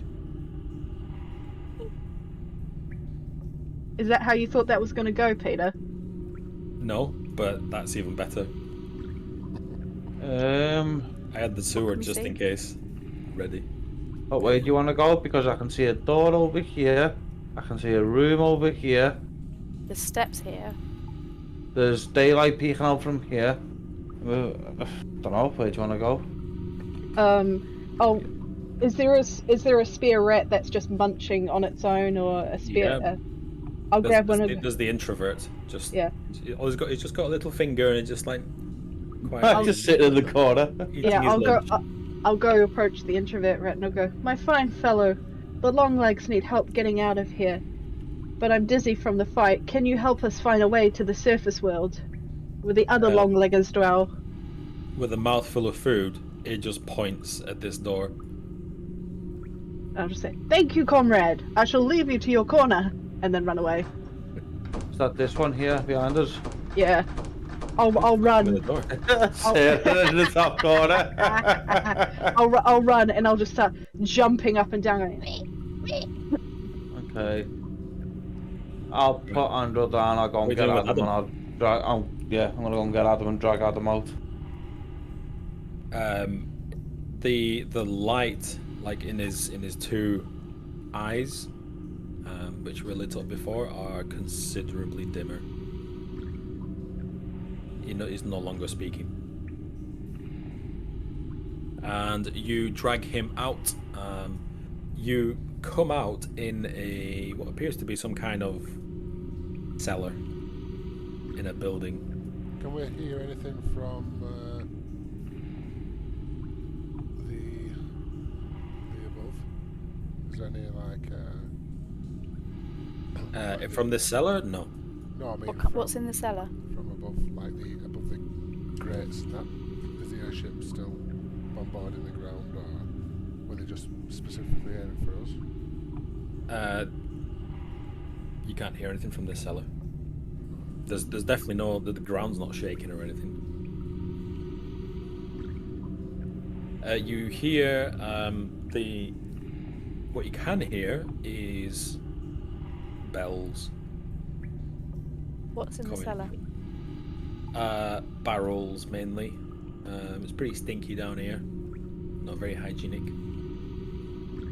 Are they marked with anything? No. Okay. Anyone hungry? We've not eaten in a while. As dawn breaks, you all take a point of exhaustion, as you have not rested in over 24 hours. no. We need to find somewhere to lay low. You get and level up. exhaustion, and you get exhaustion, and Giles is on 3 levels of exhaustion. No. What? Where's Andrew? I can't even see your little token. I'm a little rat. Where's that exhaustion come from? I don't know where I am, Peter. Help me. Because Oh no, you here I am. You haven't rested for 24 hours. Here I am. How do you do? Please don't. Anybody who's got kids will say anybody who has children will. Do not. Wait, what? I've never heard this song before. Educate me. Do not be educated in this awful, awful tune. Is it Baby Shark? It's worse. Little finger. What's it called? Daddy finger. Oh God. Oh you. No. Here no. I am. How do you do? I hate you, Chris. I'm going to kill you. Yep. That's fine. I don't want to hear about anyone's daddy fingers, thank you. That is also very weird. There's a mummy finger next to the grandma finger and a grandfather finger. What they're doing Oh. this? Yes. Making a steeple. Yeah. Well, oh no, we're not talking about this. Yeah, No. no, we're not. This has definitely been the worst topic of the night. Keep your fingers to yourselves, unless it's consensual. You enter So a we're in a cellar. cellar. We're exhausted. We need to find somewhere to rest. That has got to be a priority. Can we? Do you think we could make it back to the Dr. M's lab? Only one way to find out. I think. Right. If we rest right now, Adam will not be alive by the Yeah. time we wake up. But she's not. But she's not going to save Adam anyway. She wants Adam dead. Yeah, but if we wanna stay save down Adam here, now. if we stay down here, the rats will turn on us. We need to get out the cell, out the sewer at least. You're the leader now. Yeah, but only for another hour. Why? What happens in an hour? I transform back. No, actually, no, 3 hours. I'm a rat for 3 hours. There you But go. we Listen, need to find we're not- somewhere to lay low, don't we? Yeah. Have a long rest, and to think about what we're doing with Adam, because we can't take Adam back to the doctor. I think we can. I think there's something we can do with this when we take him back. Yeah. Well, Giles gets a body. Giles has got the Allegedly. body. Giles has got the body anyway. Like, obviously, we need her to put the two together. But I think Adam's too weak to fight her, so I think we kind of come to a compromise of, here's Adam. He wants some freedom. I know you're the Dark Lord of this universe and whatnot, but maybe there is something to what he's saying. Is it not better to have an enemy than a friend and an enemy? Kind of thing. I mean, we're not telling her she has to do that. It's just an option for her. Grog sat there rehearsing his speech. Yeah. Hey there, Voldemort. Let the Harry Potter live. Yeah. No, but she's not inherently evil, is she? She's just a. No, she just likes playing with corpses and stealing people's hearts. Well, God forbid women have hobbies, you know. Quit playing games with my heart. This woman hates robots. Right, I think we could find someone else who could help Adam personally. That would be in a the side quest. steampunk city. Yeah, that's not a bad idea actually.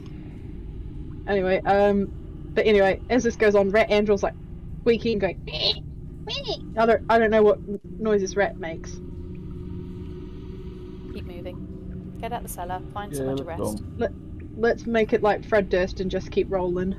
You ascend the stairs and you find yourselves in some kind of abandoned shop. How secure is it?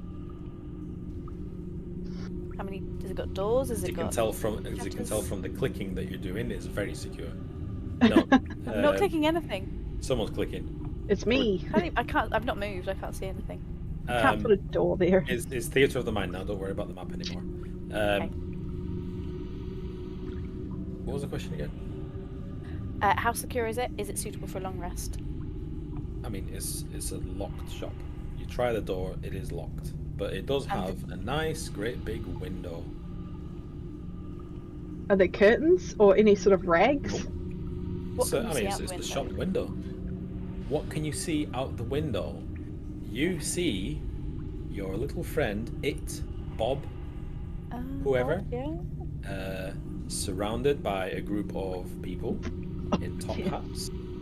One of them is wearing what you would class as a 20th or 19th century London policeman's hat. And he's got a piece of paper, he's proclaiming something. Little Bob is tied by his arms and legs to 2 horses. Oh no! Oh, shit! Damn it! Okay. Does Grog see this? I don't know. Is he looking out the window? Yes. It's in the main square. And Okay. it is packed with these policemen. How many policemen? About 20. 30, 40. Okay. Just kind of- Grog doesn't see this, Chris is triggered. Yep. Yes, I am. I'm gonna say to Adam. I'm gonna Very basically Liverpool. try and pick Adam so he can see out to that window. I'm gonna say, look what they're doing to your kind. How many shots do you have left in this thing? And I'm gonna point to his arm. And I know he's failing, but I'm gonna say to him, I need you to expend everything you've got to save him. His the servos in his neck screech as it's a bit like you know when you hear like a really old car, the timing belt's going. It's like as it turns towards you, and he turns back and looks at Bob, and he says, "This is what it's always like." And there's a momentary pause, and then very similar whistling sound as you heard from the furnace, and also those other great big robots on the bridge begin emanating from his side. And he says, "Throw me." Okay. I am going to throw him. I know I'm battered, I know I'm exhausted, but with every ounce of what Grog's got left in him, he's gonna pray. He doesn't often. He's gonna pray to his God for the strength to do this, and he's gonna throw at the crowd. So what, you're gonna kick the door open on the shop and throw him? Yep. Grenade! As you kick the door open, you hear that the crowd is actually cheering for, getting ready to quarter Bob. And you throw Adam as he soars through the air. And he seems to slightly curl himself into a ball as he hits the ground with a thud, and he begins rolling towards them. Before the crowd can realize what's going on, the biggest explosion you have ever seen goes off in the middle of this square as body parts fly everywhere. Pieces of horse and pieces of Bob, presumably. Chunks of tree, shrapnel, all sorts, just boom in the middle of this square. Pieces of Adam himself, as whatever the hell that power source was inside him has overloaded, and there's vehicles getting overturned. Horses are startled and they start running in a panic. Screams from around the square emanate, "You little terrorists!" But the center of the square where Bob was is just one big crater. As the windows in your shop blow inwards, showering you and peppering you with broken glass and I didn't shrapnel. want to kill Bob, but fuck me. I just thought I might have killed everyone else apart from Bob, like a human meat shield. You didn't throw a Molotov cocktail. You threw. I threw a nuke. Yeah, Threw a suitcase nuke. Wee man spins through the airs.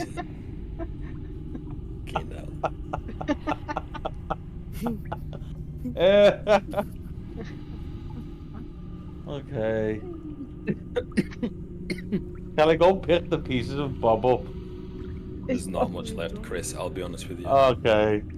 Sorry, I mean, Bob. you can do, but it's going to take you all day. Oh no, never Is mind. Rip. Did you say there were spectators? Was. Where? Here, Empty now, Yeah. devoid of people and witnesses. It is a crater.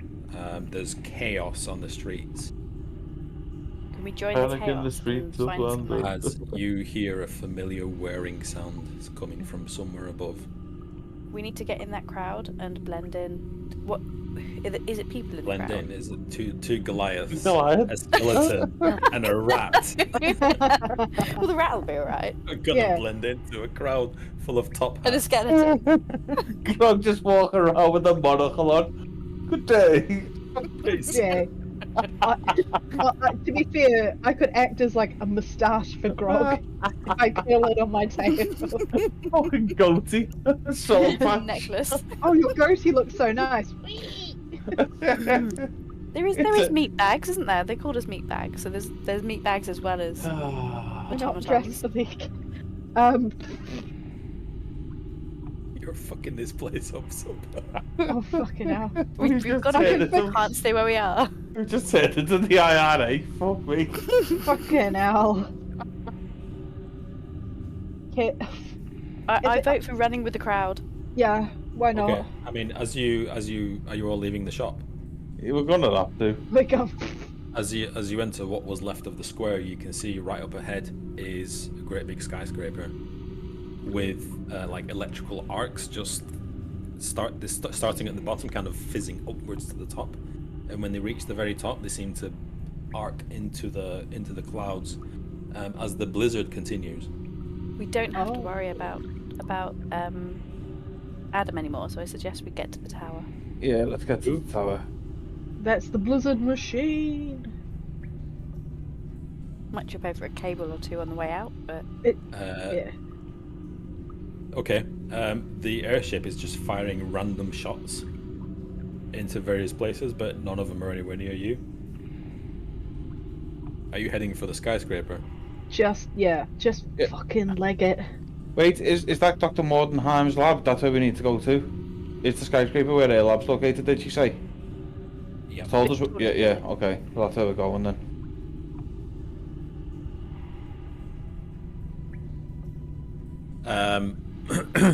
As you reach the doors, you see large crowds gathered round, all panicking.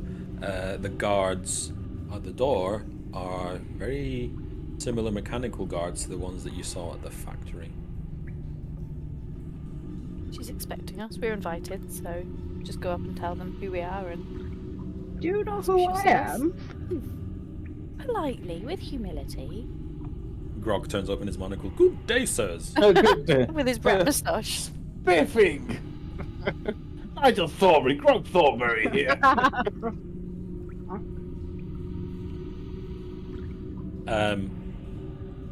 Yeah, you approach the doors, these machines seem to recognize you and just kind of and just wave you in very mechanically as the doors like hiss open.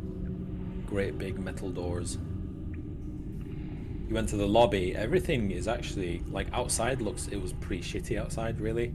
It's like a really run down, like a maidenless Darwin kind of place. But inside, it's polished marble floors and an old like 1930s style elevator with like a mechanical attendant.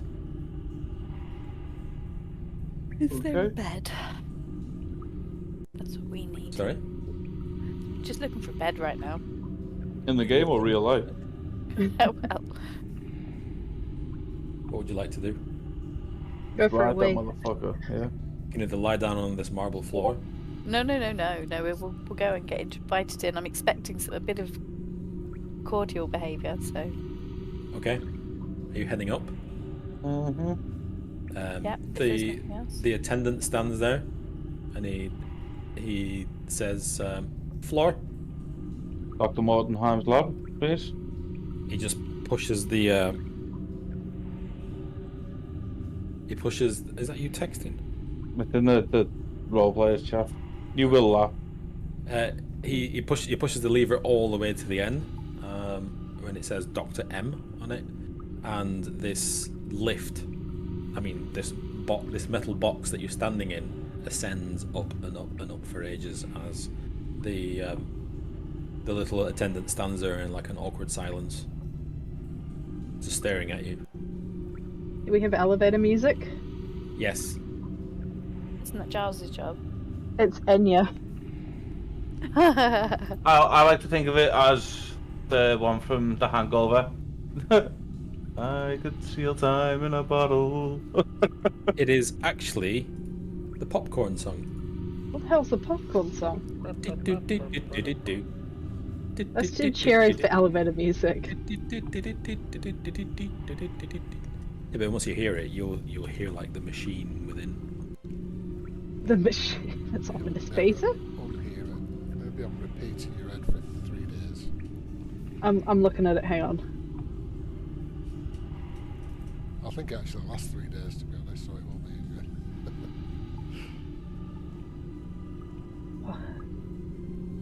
Stay. This is the elevator music playing. Feel free to I've skip through it. I've never heard this song. What? I've never heard this. Okay.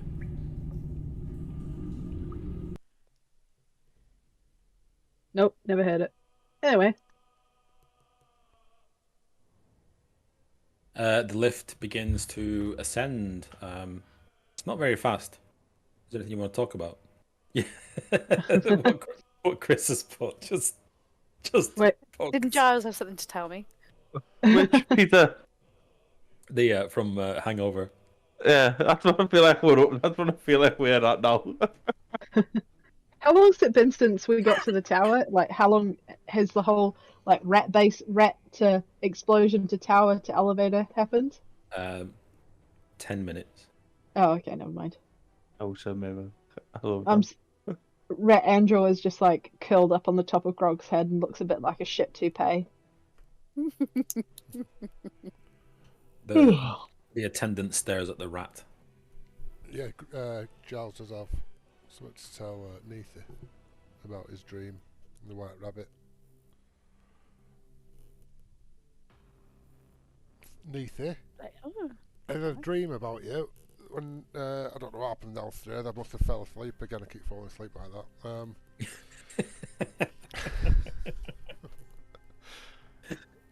And you were like, I can't remember it. I've wrote really shit notes for this. There was an altar. There were 2 tiki lamps. Tiki lights. It is the right word. Yeah. I keep thinking, is it something else? But no, I've got that bit. But what was she doing with the White Rabbit? She's spilling blood onto it as yeah. a dead rabbit, and it reanimates. But this never actually happened to Neithy. Yes, I tell her that. This particular scene. So I don't know what it's It's quite about. uncomfortable. But yeah. They weren't very white when you'd finished 3 of them. Gonna like look a bit thoughtful at that. Thinking reanimation is possible.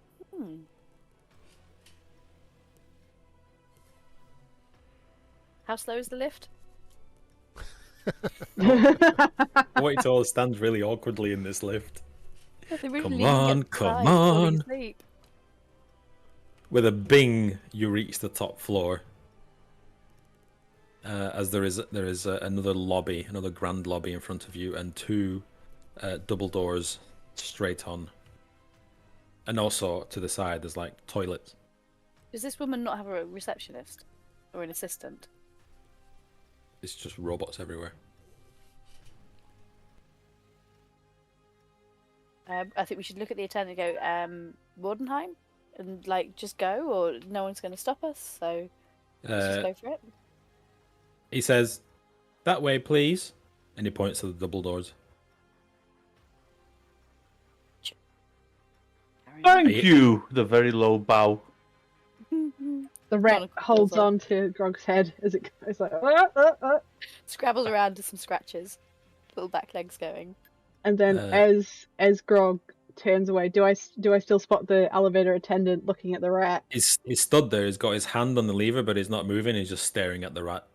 I'm gonna stand up on the top of Grog's head, and with my little rat paws, I'm gonna point 2 little fingers at my eyes, and point 2 little fingers at him, and then just turn around. With a complete deadpan expression, he just pushes the lever, and the doors just shut, and it's leaving. But he's just staring at you just as his head goes down. Are you staying as a rat? Yeah, for now. Okay. I'm guessing. Are you keeping your light on? Not intentionally, not if I don't need it. Okay, so let's do the thing. Light, goodbye. Featherfall, goodbye. Oh wait, you still got Featherfall like. Giles, Grog. Also get rid of light. You reach the double doors and you push them thinking it's going to be quite a job, and you hear like what you and I would know as hydraulic sounds, and the doors just open themselves as you enter Dr. Mordenheim's lab. One moment. Be ready to go, ooh, ah. That's it, I'm not going. As a great big machine. That's it. God, someone did it. It's a giant woman. You spot Dr. Mordenheim standing there facing the machine. There's a great big, what looks like a closet at the end, with electricity arcing around. Dotted around the room are similar automatons or constructs that you fought on the bridge, but these obviously they don't go for you yet. Unless you provoke them. They all turn and just stare at you with their eyes, but these seem to be like upgraded models. I Nika's going to can't whisper see. under her breath and be like, "Do not, under any circumstances, fight these dudes before we've had a chance to sleep." Looking pointedly at Grog. No fighting. Emra just wants to reset her spell slots. I just want that. And we are level 8 on the next long rest. Yep. You Very enter, nice. and without looking at you, she says, "Killed him then?" Sure. Yeah, he's dead. And half the city. She's got her fingers like linked behind her back as she stares up at her machine. You never specified how he had to die. She says, "Impressive. It's not easy to get those things to kill themselves. But nevertheless," and she turns to you, and she points at Giles and says, "Are you ready? I am quite busy." Certainly am. Where do you want me? She, so these circles on the machine, she presses one of them in, and it slides out like a coffin, like a morgue. A slab just slides out, just completely bare metal. And she says, "You got the parts?" Mm-hmm. At this point, Andrew will just drop off Grog's head and remorph into Andrew. I brought Andrew in. Oh no, I've brought two Nephis in. Sorry. Yeah, I was going to say, I thought that was a bit odd. I had to reset my screen. I didn't know it was me. Sorry. Andrew. Pop. And this little rat just goes, and then there's Andrew standing there, and I will pull out from the bag of holding the battery.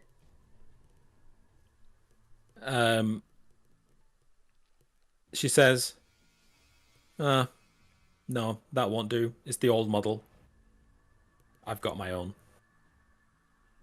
Will you be needing, and I'll pull out like the elf bones and stuff, or the elf body parts? Her eyes light up as she zeroes in. She lifts her hand up, the one that's fully gloved, and she says, "Come on." Wait, what are these? What are what? These body parts. I mean, are they important to you, or? I mean, it seems. Don't get me wrong. I'm not one for knocking, a bit of necromancy here and there. I do it myself. But these are unusual. I mean, when go on. She looks at you angrily and she says, "Necromancy? You take me some kind of conjurer of cheap parlor tricks?" No. Gandalf. No, Gandalf. No. Listen, I don't really have we don't have a term for where we're from for what you do. So I'm using the closest term that I know. What do you do? She calms a bit. She says, "You'd never understand." Well, I won't if you don't explain it to me.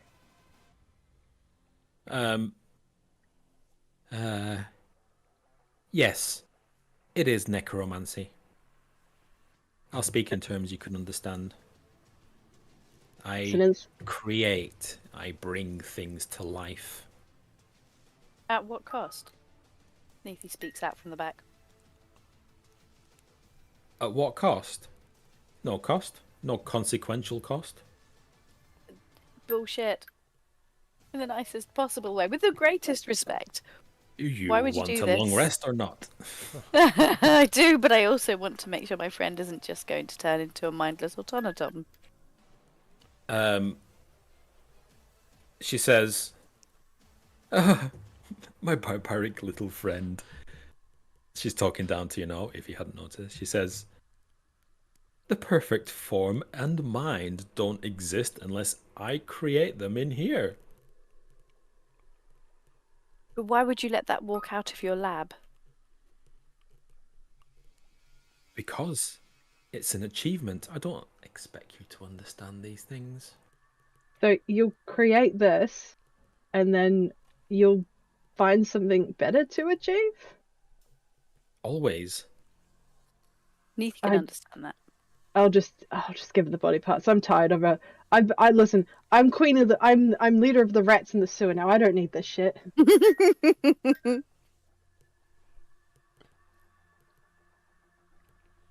Okay. She looks at you, Giles, and she says, "Are you ready to be reborn, blessed, in Dr. Mordenheim's lab?" Yes, it won't be the fifth time I've been reborn, so let's do this. And okay. Giles just pops around the corner and he comes out with like a towel on, like he's going for a massage.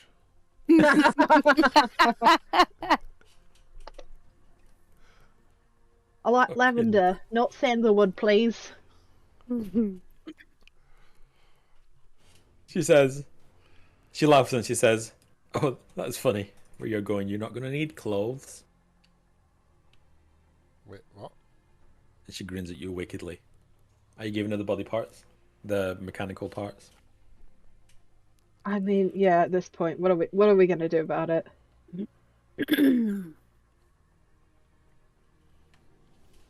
Above the drawer that you're going into is slightly smaller, like drawers surrounding it. But above that, kind of in the middle upward part of this great big machine, is one big circle in the middle. I know you can't see this on this, but trust me. She says, "Well, I've got all day." Just Giles got to climb into the drawer. Yes. Yeah, Giles And climbs she, into the she drawer. needs the parts. I'll hold my hand out for all of Jazz accessories, like his wand, his flute, stuff like that. Let's just strip his carcass before he's dead. Come on. Like he's getting into an MRI machine. Yeah. Don't Bones wanna only, take, boys. yeah, you don't want to take them in there with you in case it damages them. Especially not that nice blunderbuss you've got there. Okay. Right. Giles climbs in. She puts each body part carefully into the smaller drawers above. Slides his. Giles lies down on his back and she slides the thing shut. Where Giles is right now is pitch black. She then goes and throws a lever as she begins to cackle manically. And as she pulls the lever, the arcs, the electrical arcs intensify, and also inside Giles, everything like flashes around, flashes, and then this great big blinding light inside the machine that nobody else can see flashes down on you, and everything goes dark. What's everybody else doing? Watching the light show. Waiting. All right. She turns to you and with a manic look in her eye and like a almost lustful look, she says, "It'll be ready in the morning." And we can sleep.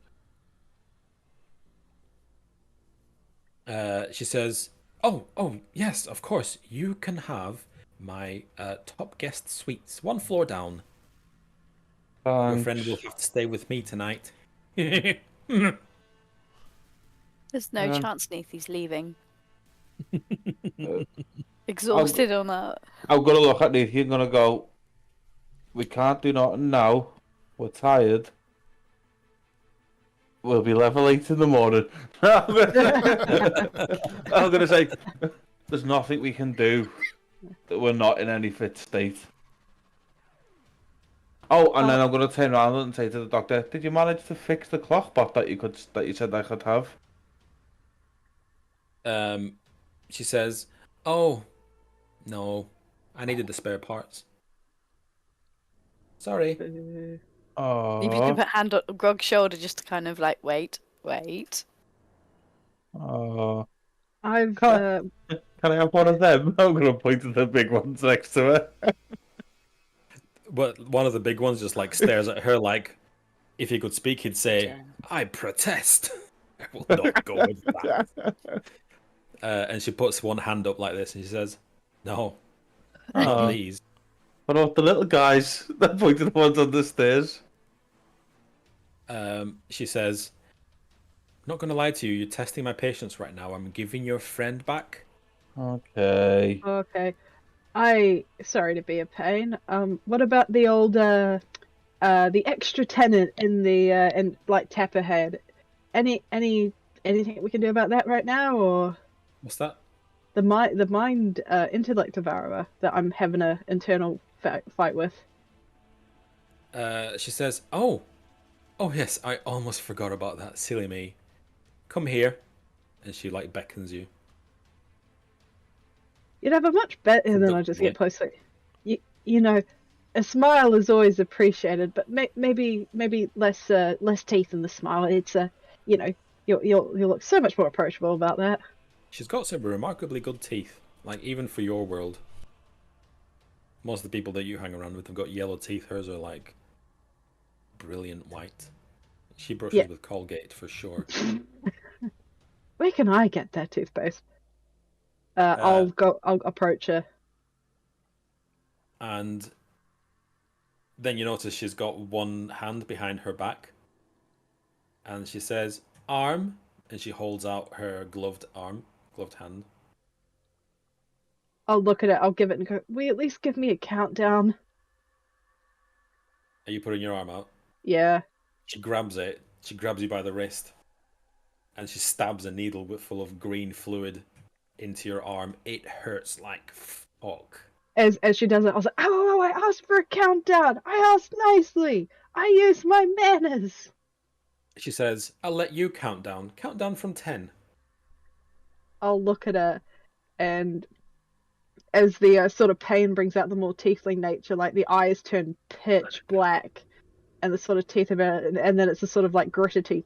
10, 9, and then... You get halfway through 9, and you collapse on the floor. Everybody else sees her. Sees Andrel collapse to the floor. And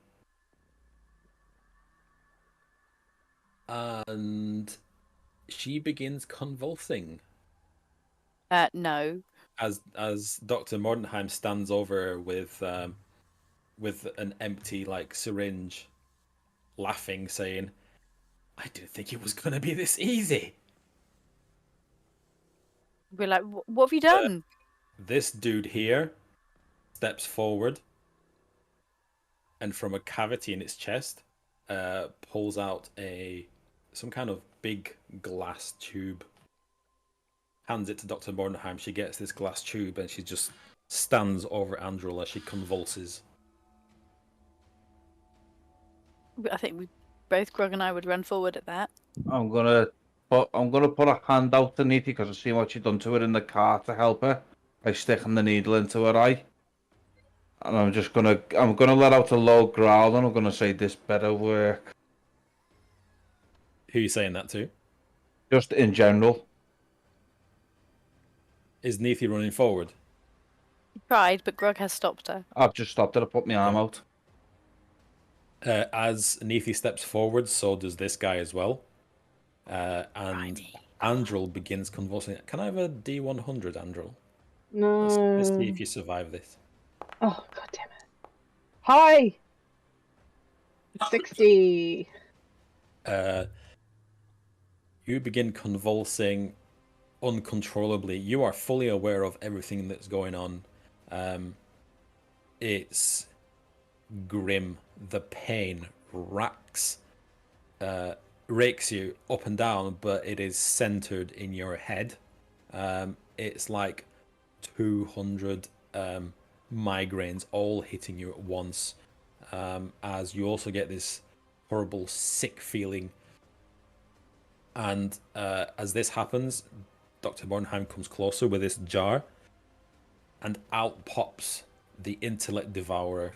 It is considerably smaller than it was before, and as it comes out, she just puts this glass jar on top of it, and just holds it there as this Intellect Devourer kind of stumbles around inside, tries to very weakly kind of scratch at the glass, and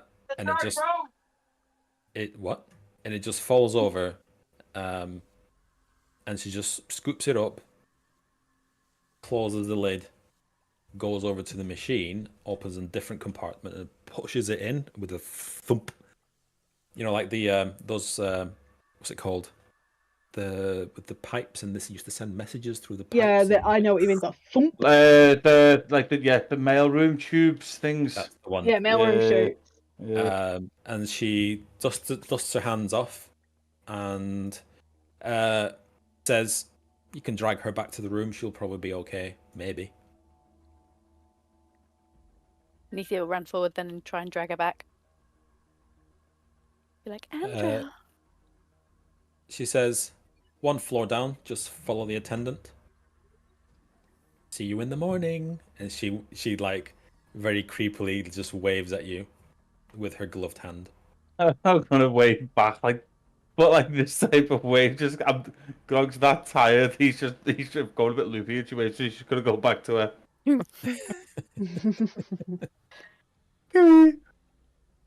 Oh, before I go, I'm gonna just kind of look at her. I'm gonna go, you kind of know everything about this place. What's this?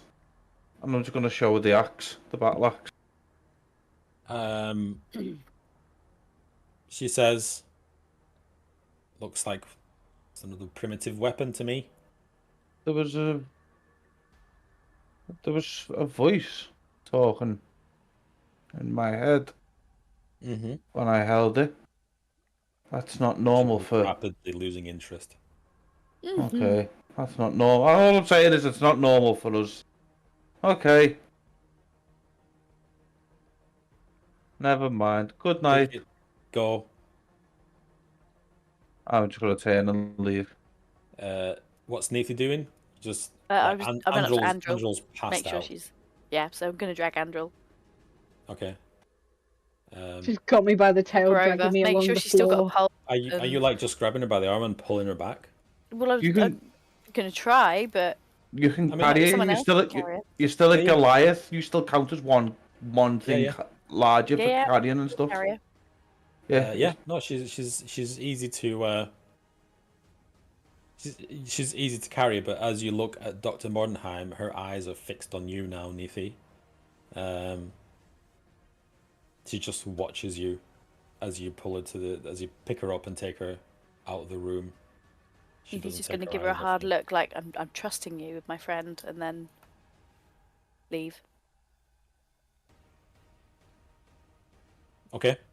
The three of you head back to the elevator,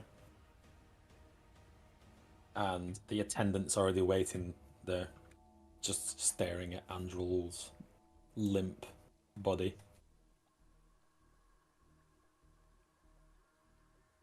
So he says, "Ready?" Guess so. The elevator goes down one floor. You step out to a very lush lobby. The carpets are red throughout. Feel the carpets already. The rooms are numbered, like the rooms here are numbered in the thousands, like 1200 and 1201 and 1202. And the attendant says, "Those 3 doors straight ahead." Thank you. Does this place have room service? I'm really hungry. Yes. What would you like? All the meat, ribs, cow ribs, Mm-hmm. chicken, Kobold. Everything. Yeah, Just yeah. load it up. Load up a Just- tray. If it's edible, I want to eat it. Very well, sir. Would you like a morning wake-up call in a newspaper? What's a newspaper? It's a parchment with words on it that tell you what happened the day before. I know what happened the day before I blew up the town. Why would I need to... No, just bring me more food. For anything else, would you like some wine? Got any grog for grog? I'm sure we can rustle some up. Oh, okay, thanks. I'm gonna take a gold coin out and flick it to him. You know, he's a robot, but it's just force a habit. It just pings off its chest as it looks down and then looks at Neethi and says, "And you, madam?" What he said. Uh-huh. And would you like the wine or the grog? No, thank you. Water is Very good. well. And your friend there? Some mushrooms? I don't know what druids eat. I'm sorry, I don't know what a mushroom is. Just bring her the same. Okay. See you in the morning. As he just stares at you all awkwardly, he presses the lever and the lift goes down. Carries on staring at you as the head goes down. And you may have your long rest and do your level 8s. By the way, you walk into your rooms. They are lush, like 5-star hotel rooms. Suites, basically. Andrel is still out. Her mouth hangs agape, a bit of drool. Eyes wide open. Stay with Andrel until she woke up. I was gonna say I'll put it on the bed in Gog's room and I'll sleep on the floor. I think we're all sleeping in the same room. Yeah, that's yeah. 22. That's cool. Just enough time. Just enough time. I'm going to grab a bar of chocolate and a drink and have a wee. I'm going to level my character up. I'll see you at level 8. You're not going to grab a class C, are you, Peter? No. BRB. Oh my god, it's been forever since we leveled up. I know. Do I max out charisma or do I take a feat? Take lucky. Lucky is always a solid choice. Lucky or 20 charisma? Lucky. Because if you fuck up, you can re-roll, but you have to call it before it fucks up. So if it's an important roll, yeah, that's the risk with lucky. Say like if you're doing a death saving roll, I think you can use lucky on that if it's important. So yeah, just say you call it for the important rolls, but it is amazing to have. What spells? I have protection from good and evil, by the way. I have never used it. It would get rid of your mind flayer thing. I don't really have any. No, I'm done with the mind flayer. I'm good. For now? What's now? Well, we're going to be facing mind flayers in the future. You would need something specific against psychic damage, but honestly, just take whatever interests you, and if it comes in handy, it does. If it doesn't, meh. Mhm. You say that, but I'm not allowed to change spells once I've picked them. Oh god, yeah, you're in that class. Mhm. Wait, what are you? You're a wizard. You're a wizard, Sorcerer. Sarah. I'm a A sorcerer. sorcerer. Wait, so when do sorcerers get to change their spells? Only when you level up? I can change one when I level up, and I can add new ones. Oh god, that's a real hard graft. It is. I don't like it. I don't like it. I'm looking at what I've got, and I am going to take. I was going to take Infernal Constitution, which let's see, what the fuck does this do? Any sage words of advice, Chris? I'd say yeah, but I did not hear a word of that because I was listening to something else. Yeah, feats or increasing charisma. I think it's at this point it's dealer's choice. I generally think it's what you feel's right at this level. I mean, I'm debating a feat, and it'd probably be tough to give myself more HP. Tough is good. Especially on a barb, yeah. But then do I just max out my strength? I'd take tough. I'd take tough any day. Tough can really. You may not hit as hard, but you'll last a lot longer. Yeah, max out my strength, and what is my strength? I'm not now. Hang on. This is what I need to figure out first. Yeah. Where am I?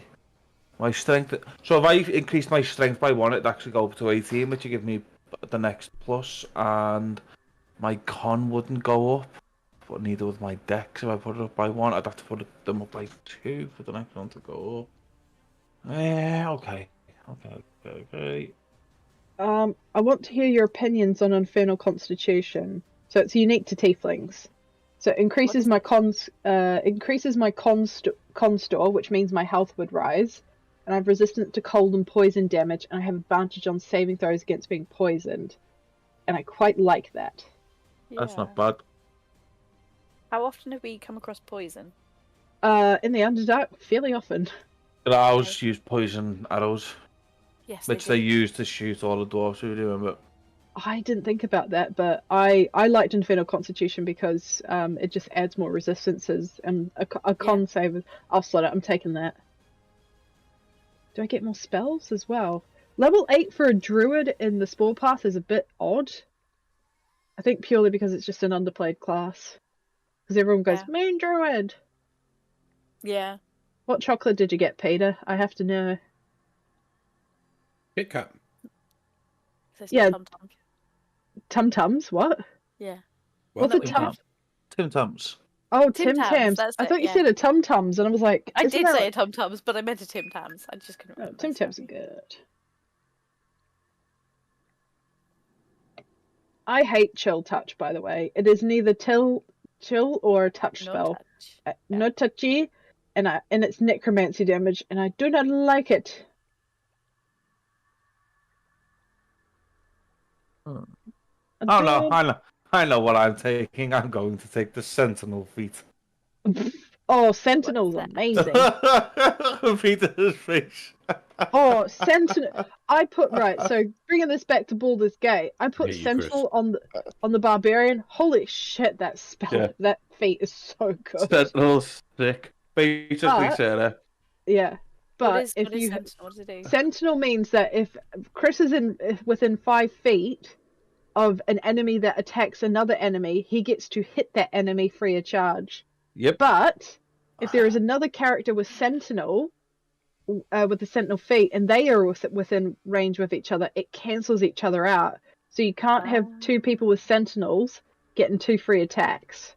So it's basically a way that Wizard of the Coast go, But as well, when I hit if a creature tries to move away from me, even if it uses the disengage action with the Sentinel feat, I still get to hit it, and it reduces its speed to 0, which means it can't move away from me. Yes, it does. And yeah, as Shadi said, if there's a creature within 5 feet that makes an attack against one of you, I can just go no, bink, hit it, which then triggers the thing of putting its speed to 0, which means it can't run away from one of you either. It basically locks enemies in place, and they're either going to have to then target me to try and get rid of me, which is just going to end badly for them. And that's why Peter's shaking his head, because he knows how much of a cunt Sentinel is as a feat. It's a fucking killer. Back when I was still doing my early D&D days, like very early, still doing like Reddit power sweat builds. I took Hexblade Warlock with a polearm, which has got a 10-foot reach, and I took the Sentinel feat and the polearm master feat, which means that without being within 5 feet of someone, you hit them when they approach, and you hit them when they attack, and they can't move. Ridiculous. That's so sweaty, Peter. It was. I'm ashamed of myself, and that is why Craig killed me with a fucking octopus. Was that your? No, that wasn't your whitfish. No, that was. That was when nobody came to help you. That's the one. I always remember that. Go. He's getting eaten by a kraken. Oh, I can't hear him. Who said that? How dare you? I'm done because you're going to import me character, mate. Yeah, I'm good. Are you sure? Yeah, I'm happy. I'm very happy with my choice. I think I'm good. I'm going for a crossbow expert. If we're counting the blunderbuss as a crossbow. It's a heavy crossbow. A heavy crossbow. Okay. I have picked my spells. Yeah, I'm good. Wait, I can change my spells on a rest, can't I, Peter? Because I'm a druid. Yes, you can prepare. You prepare spells. You don't. Yeah. Ooh.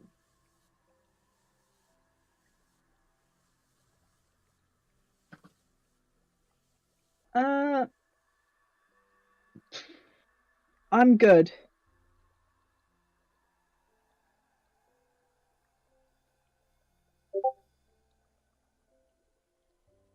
Are we all good to import our characters? I've just finished doing Grogs. I'll do Androl. And we're going to knock 1 level of exhaustion off everybody for your long rest. But only 1. Surely in a new body, that exhaustion disappears. Yes. For whom? Or someone who's just been having a brand new body made for them with a unlimited power source. Well, it's tiring, getting a new body. For the third time. Yeah, I didn't get a lush bedroom. I've slept on a steel slab all night. You're in the equivalent of a morgue. You got the shitty Airbnb with like the fake with the stock photos, and we're like in the Hilton 99th floor posh ass hotel. Yeah, I was staying in a budget ibis. The budget ibis in Blackpool. Ew. On the strip. Have you guys ever seen the guy that goes around to all the pontines or the cheapo like family hotels? Pontines. No. What the hell's pontines? You mean pontins? Yeah, that's it. Pontins. This woman can't pronounce pontins. Butlins. This woman doesn't have havens children and is unaware of the Yes. the She's facilities foreign. of it. horrors. Oh, I'm sorry. I don't want to hear that from somebody that is near Portsmouth. Portsmouth. What's your purpose in Portsmouth? Bournemouth's about 50 miles from Portsmouth, but let's not go there. Practically I've the been same to place, Eastbourne. really. It's near there. Eastbourne's nice, Eastbourne. but it's got Where is stony Eastbourne? beaches, so it sucks. Yeah. It's near Bournemouth. Disagree, but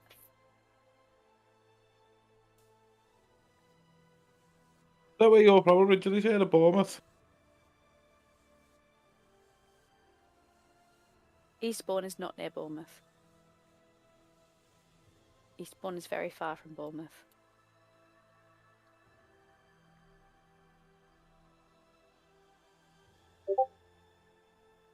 When I was younger, I used to get Portsmouth and Plymouth mixed up. I still do. I still do. I know that. All I know that was that Plymouth's the one that's near fucking Cornwall. So, and Portsmouth is Give the it one that's in hardcore. between Brighton and Southampton. I think. Southampton. I didn't find what I was looking for, but I found something quite interesting, which I think.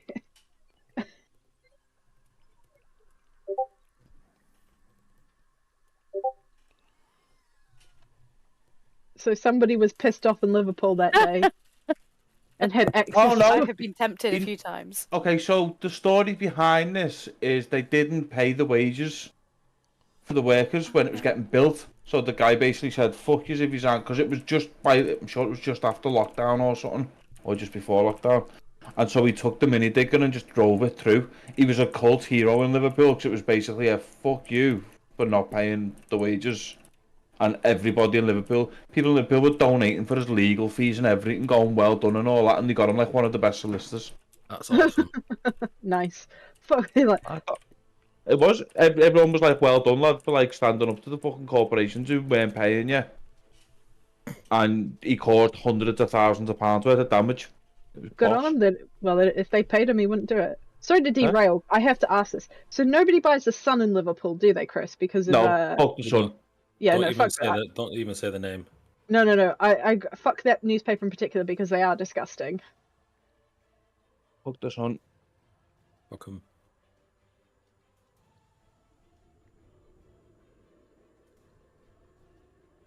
Reminds me of this one.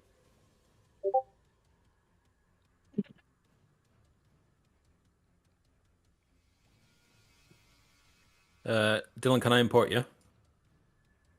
Yeah, I think so.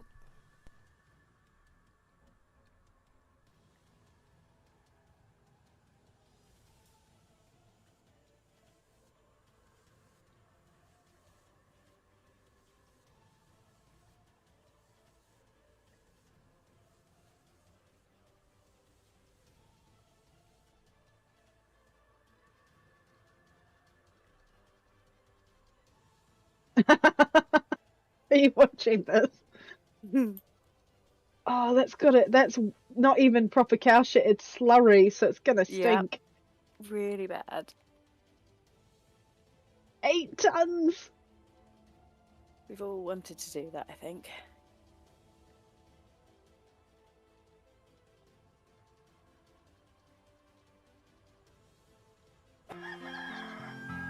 Rancher Dave Cannon is a peaceful man.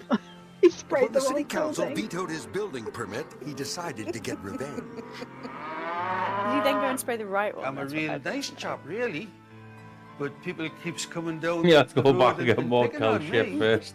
So Wait, Dave figures wait another he year. can fight Get the City cows in Hall again. by going I'm to sorry. town If and he said, covering "I'm their sorry, I thought you worked headquarters for the council. with cow pie. They won't let me have a building." They'll probably go, "Oh, fair dues, lad. Fair Soon, dues." Dave Don't worry reaches about his it. target and We had it begins once to with the fire woman who away. refused to pay for a roof. after we'd done it. Nothing wrong with it. She loved it, and then she went, I'm not paying. So we just put the ladders back up, and went back up onto the scaffold, and like, we're going to start taking your roof off. And she went, but you've already got rid of your old roof, and I went, and you haven't paid for the new one. And she was, we literally started taking tiles off the roof, and she was like, no, I'll pay. We were like, yeah, thought you would. we were literally going to just fucking take everything back off the roof and just leave it with a bare open roof, because she was refusing to pay because she was being an arsehole. I have a story. So, oh, go on. No, I was just going to say to her, what did you say? I didn't hear you. Look on people's faces, you've got done for why it was there. No, No. it's all the materials on that roof belong to us up until point of payment. It's retention of goods clause, and as long as you have that, you can reclaim, even if it's tiles or normal stock in a box. As long as you put the retention of goods in your paperwork, they're legally able to go and claim that back, and they can't do fuck all about it. We should have known she was an arsehole because she changed her mind like 6 times over what tiles she wanted on a roof. And every we got to we were getting tiles delivered, and then she's like, actually I don't like them. I want these ones now instead. And 6 times the tiles have to come 6 tiles back and give us new ones. I really was pissed. She was just an arsehole. So the company I work for ends up in the local paper every week or something. And I was reading it today, I was like, what the fuck have we done now? And it's like, M&S leaves Blackburn Town Centre for Frontier Park. And I'm like, what the fuck? Yeah, that's true. Yeah, like our work has stolen the M&S from the good townsfolk of Blackburn, but just simply moved it. Every week we're in the fucking paper. Like, can you not piss off the local population of Blackburn? You said that all the crackheads who live in who stay outside the Asda in Darwin to get you. That Asda in Darwin's fucking grim, man. I had to go in tonight because I need to get something for tea, and the wife's like, "Oh, we'll just go Asda." I'm like, "What? The Darwin one?" Yeah. Isn't there a guy? No, I have a story for Darwin that I hope all the Darwiners can relate to. I had to get out money to pay my tattooist because I was like, oh, I'll just nip to where's the nearest cash point?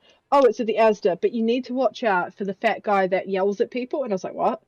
So I didn't realize this. There's some fat beggar that yells at people going by, and he's like, I don't know, he's well known in the area. And they're like, yeah, just ignore him, put your headphones in.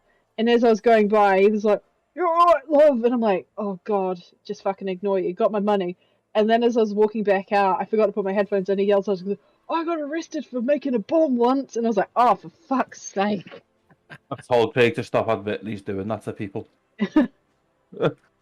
He lives right by the Asda, doesn't he? I always say to him, I seen some fella when I went there last when I was in Craig's, and I was like, some fella who sits outside the Darwin Asda who looks just like you. And he was like, fuck off. Although you won't beat that woman in there. Where was it, Charlie, where she ran over my foot with the trolley? Oh, it was outside the Blackburn Geek Retreat, wasn't it? And you came in and you were so bad. The supermarket when we went in. What was it called? Oh, what the Morrison's.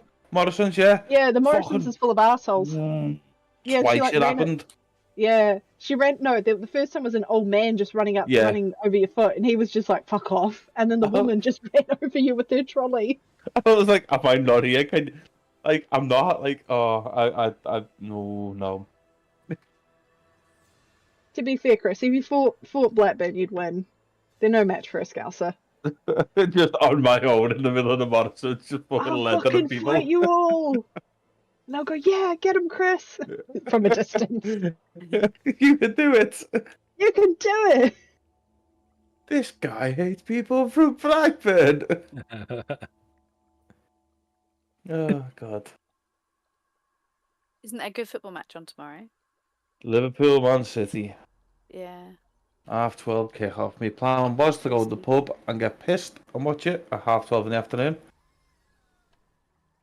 But I can't be asked. I had the shit out of a day, and I'm not in the mood to go out and watch it. Can you not? Oh no, because of the stupid rule that they put in that if there's a bunch of major games on a Saturday, they don't televise them, do they? 3 o'clock games they don't, but 12:31 will be televised anyway. So I'll just watch it at the house. Well, I'll probably end up on Discord and watch it. have a couple drinks on Discord, you know. I say you can't. It's cheaper in your house anyway. True. Very true. Better company too.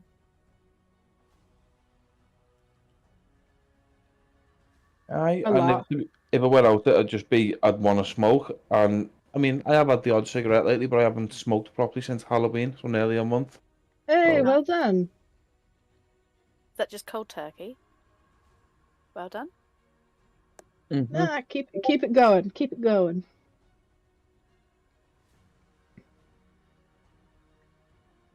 Oh, I have an IT story that Peter will either enjoy or not enjoy, depending on the I get a feeling situation. I'm not going to enjoy. So, excuse me. Our IT department enjoyed about a third. They had their corner upstairs on the 3rd floor. They were left alone. It was fairly quiet. They were able to get on with stuff. Nobody really bothered them. It was all done through an email system. But a month ago, TSS, which is accounts payable, accounts receivable, moved in, and even in our finance department, we don't like them because they're too fucking rowdy and too noisy, and they're full of like young kids with their first jobs, and they're a bit of an ass. Like, they don't do their fucking work, and they piss us all off, like the older crowd, and we're like, just do your fucking work. They have been moved directly next to IT. Oof. And I got chatting to a bloke on my floor who knows a couple guys up in IT. I'm like, oh, it's really quiet without the rest of them gone. He said, yeah, but IT is really unhappy. And I go, oh, that's strange. Why? I said, because TSS won't shut up, basically. He was a bit more diplomatic about it, but he's like, they won't shut up. And IT is fucking pissed because I reckon they've had a bunch of, when they moved upstairs, they've had a bunch of permission problems. So instead of dealing with all the emails they would usually get, people are literally walking over to their desk, yeah, and going, hey, can you fix this? And it's like, you fuckers, put in a ticket. So the poor IT department is getting bent over the barrel at the moment. It's like that every fucking day for me. I despise them. What, just finance or everyone in general? Or they've put me in an open plan office with engineering. Oh god, yes they did. Shipping, finance. I mean, I'm at the end, like, just there's my desk, and I'm kind of facing onto the walkway from the door to the toilets.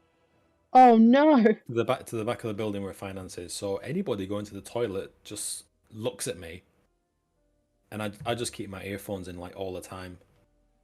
And every time they look at me, I just go, meeting. I just point at my earphones, and they tend to sometimes leave me alone, but they always come back and they circle around and wait for me.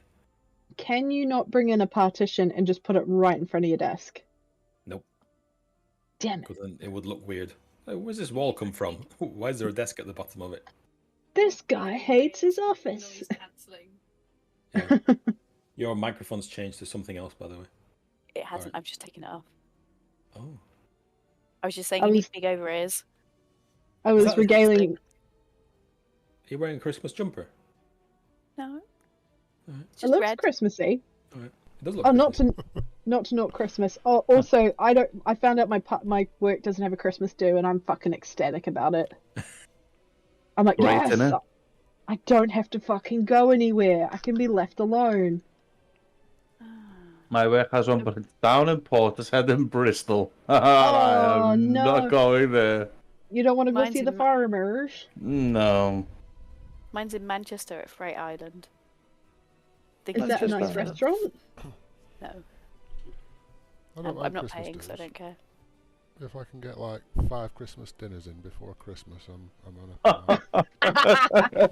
Oh yeah, All Dylan, on are you the going same to the day. Foxfields again this year? They have decided something No. different? Not been there probably since you were there. Yeah, and since we wandered into the kitchen, no, Could have had the free staff range that never night. caught you. Does everyone here know the story of how Dylan and I wandered into the kitchen? No. No, so it was like 2 in the morning. They were about to shut up shop, and they're like, other stuff like, "Go home, you pissheads." And Dylan and I were like, "What's through this door?" So Dylan takes the lead, and we find out it leads through the bar into the kitchen. So we just keep wandering. And at one point, I'm like, I'm going back. I'm not getting in trouble.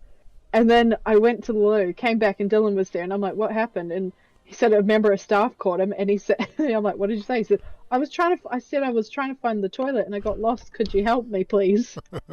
They believe me. I think he had 2 free pints. What What did he give you? 2 free pints, or? No, I think I stole them. That place was bad. There used to be people doing cocaine in the toilets all the time on Christmas days. People robbing beers in kitchen as well. Oh, I know, terrible. Must have been about 20 quid's worth of beer, that. 2 pints. Oh, that place, fucking hell. It was like 5 quid for a pint of Guinness back in the day. It's expensive. Ready to continue? Yeah, sorry, we had a bit of a natter there. Oh, that's fine. That's what we're here for. Okay. Androl. Oh. Androl. What's your intelligence at? 13.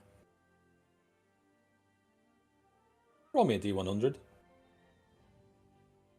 You're loving these D100s, aren't you, this campaign?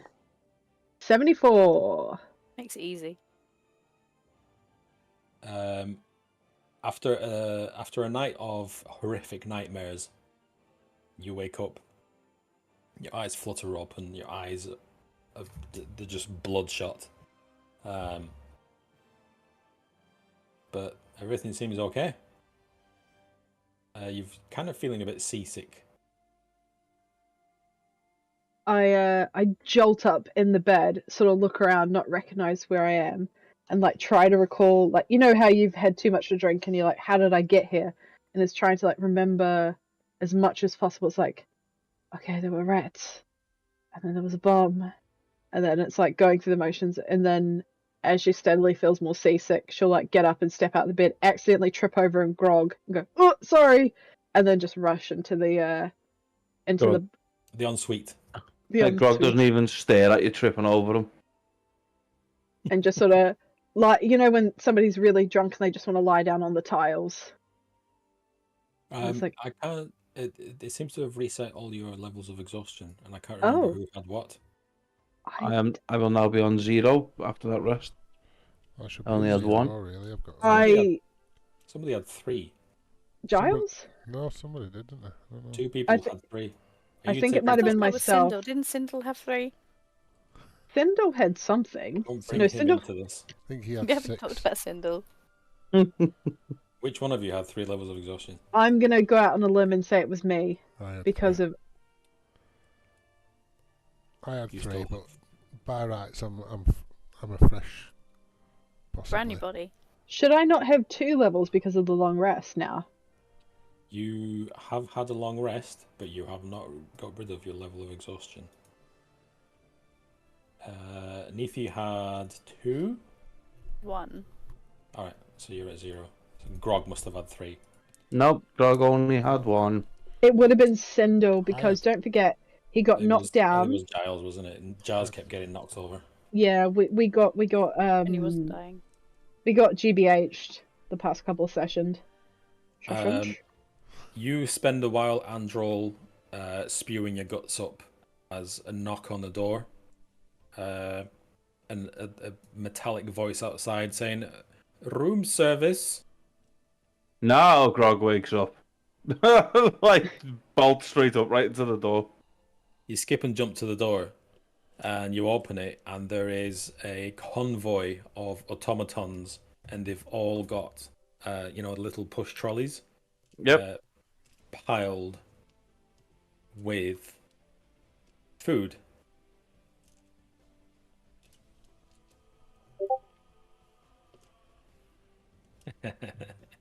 I imagine Grog's eyes like saucer plates. It's like, yep. He's just gonna be like, in here. As you open the door, this convoy of food rolls in, cutlery clattering, and they park them all up. Where's the Grog? And there are 8 automatons, all dressed like bellhops. All have their hands out. Okay. Openly in the room. I'm gonna give them a silver piece each. a silver piece each. So Yes. that's 8 silver pieces. Yes. You put it in their hands, and they just stare at them, and then stare back at you. That's what you wanted, wasn't it? A tip. They look at each other awkwardly, kind of just side-eyeing each other, and one of them speaks up and says, "Only gold works, sir." Ah, how silly of me. Of course it does. And I'll begrudgingly go, I'm sure Andrew won't mind. And I'll dip into the bag of holding and take 8 gold pieces out without the treasurer knowing. You take 8 gold pieces out, you hand them to the bellhops, and they eat the gold pieces, and they file out the room like as if it's basically like a little military parade as they all parade out the room. I'll just stop the last one and say, where's the grog? He points at the last trolley, and it is 2 kegs of grog.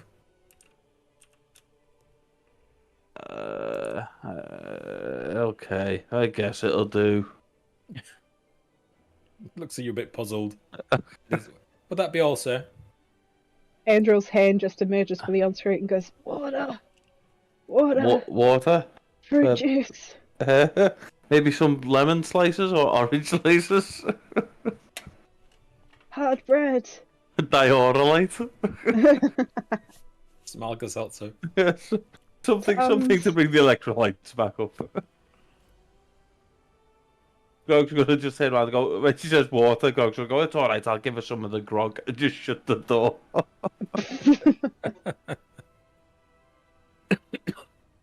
The hand is still like waving. You know when one of your friends is like obviously just so hungover, it's like, please help. I'm gonna pour her a glass of grog, because that's what I'd do as grog, and I'm gonna give it to her and just be like, here you go, this'll make you feel better. You just hear the door shut, and then you just hear a bunch of sipping, waiting a bit, and just says, bleh! And then the sipping starts again. And now to the food. I'm gonna wake Neethi up and be like, food's here! Like 2 children who are happy that the chippies arrived on a Friday night.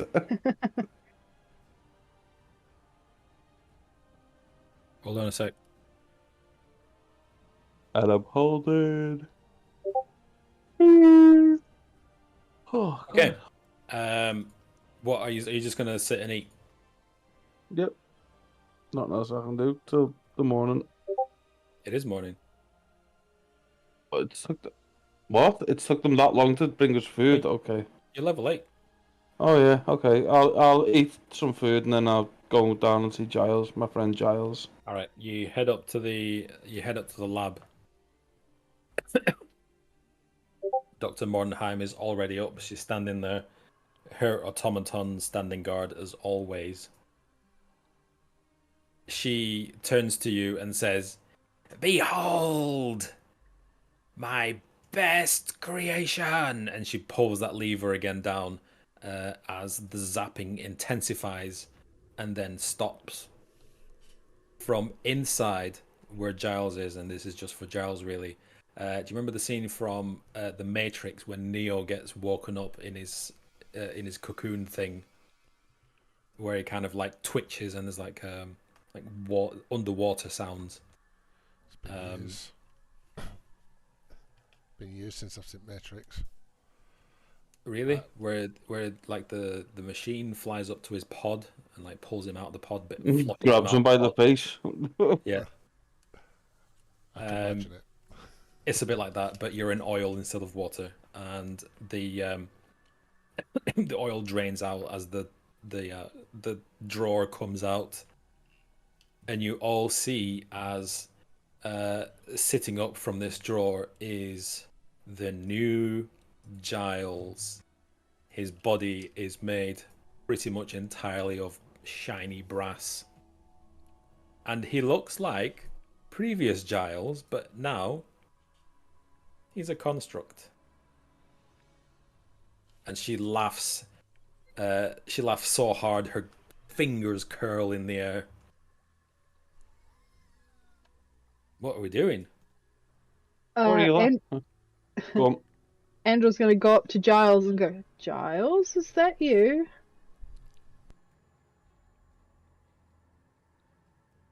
Giles on Giles. mute. I think he's on mute again. Since Giles isn't replying, she's going to kick him in the shin and go, ah! Is that better? There we go. Yeah. Yeah. Freaking- Giles? I'm Giles. This is Giles. Wait, What film was Giles? that in? Go for Giles. Yes. Giles, will you? And then I'll ask Grog for Giles's flute and go, will you play us a merry tune? Certainly. And Giles plays some like 80s pop punk. Not 80s pop punk. Sorry. What's it called? The genre. Like cars and Ska. stuff. No. Well, you do robot dance too. Like Oh, if you dance, if you want to, you dance the Yeah. night away. And if you get it, is that it? D-A. Yeah, that one. what's it called? Oh, What is it called? It's something called like the safety dance. That's it. it's electro pop. That's the one. Electro pop. I found it.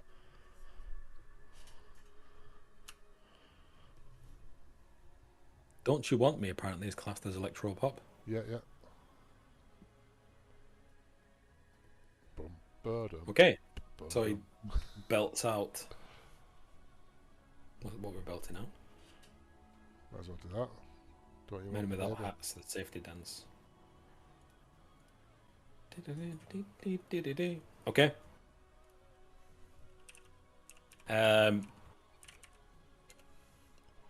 Dr. Mordenheim grins at you manically, Giles, as she looks you up and down.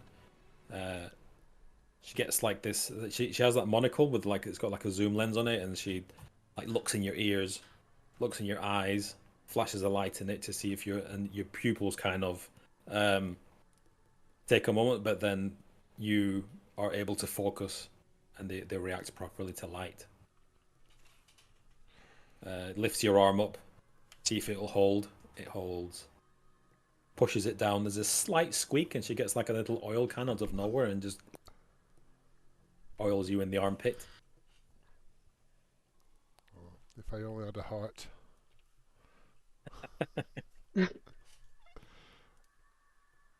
She says, "And now, you may go." Okay, thanks. Bye. Thanks. Thanks, Dr. M. Is everybody leaving? Won't forget. Bye.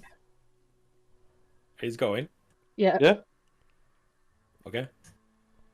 She says, "There's a car outside. It'll take you back to your carnival. Leave and don't come back." And she looks at you, Giles, when she says that. Why wouldn't you want me to come back? I can tell you about my escapades. Write to me. Oh, Write to me. Write me a letter. Alright, oh. Before we go, sorry, Giles, go on. it's alright. No, go on, I finished. No, sorry, go on. I finished. You good? You go. I was just gonna say we needed to fix the plague that one of us has. Oh, yeah. Oh, the Fey fever. Which she said she would do. Hay fever. So who's asking? I'll go up and ask her. Dr. M, if you wouldn't mind, you did say that you could cure the Fey fever. I mean, I know you're a busy woman, and it might be beyond your capabilities, but we'd still greatly appreciate it. But if it's beyond anything you can perform, we understand. She says, "Oh, yes, of course I can." And out of nowhere produces a another syringe. And this time the liquid's red. Looks at her and goes, no, I know. And she stands there with like one hand behind her back, and the syringe just kind of squirts it slightly so it gets the air out. And she looks at you, Angela, and specifically says, "Wouldn't like to get any air bubbles in your bloodstream now. That would be very neglectful of me." Just looks at her and goes, Can you at least do it gently this time, please? Why, I was as gentle as a mouse or a rat. And gives her like a daft look. Like, look, I know rats. They're a lot gentler than you. Try to be mouse-like, please. And then just holds her arm out and like squishes her face together and looks away and goes, "Just do it." Of course. Is there anything else you would like? No, thank you. A pat on the head? What's A happening with lollipop? What's happening with Sindel? Is he while he's with us? King Sindel, I forgot about him. Well, let's deal with the emotional damage. No, with the Emotional damage. injections. She is not gentle, Andrel. She grabs your wrist again. I'll pull away and go, jams it. I'll go, maybe, and then I'll pull my pants down and go, "Come on, in the tush, please." You just drop Trow in front of everyone. Well, I'm mooning her and going, it hurts in the arm. Maybe it'll hurt less in the tush. So she just sees bright red tiefling behind. Yeah, the tieflings have tails. I can't remember. Yes, they do. She stands and stares. Look, I know it's nice to look With, at, like- but can you just stab, get over and done with, please? It's a syringe, and she's just staring. And she says, "You have a tail. How long have you had this tail?" Forever. And you're hesitating. She puts the syringe away and pulls out a rubber glove, and Yeah, she and says, then pulls. "I have to inspect." At least take me out for dinner first. What are you doing? I'm pulling my pants up and going, no, consent, please. She You're says, "Okay, I will consent to giving you this injection if you consent to letting me inspect your tail." I'll turn and look at the pan and go, "Everyone look away." No. Okay. Yeah, Grog's just gonna turn around and be like, "Why is it always awkward?" And then you just hear, the gloves are cold. She's only inspecting your tail. She's not gonna, not I don't giving you a rectal exam. No, I don't trust fingers and gloves. She's a professional doctor, actually, and that's what she says. And then you feel a jab in your glute, or whatever it's called, and she injects you with this red stuff. She is not gentle. And then she smacks you on the bottom and says, "Off you go. Next." I just pull up my druid pants and go, fucking the finger up there, and then wanders over and goes, "Just get it done with." And then sort of sits down in the corner and just looks dejected and violated me. I did no such thing. That finger got a bit close. I did not spend 40 years in medical school just to be taunted by you. You know, you didn't spend 40 years to inject gently, did you?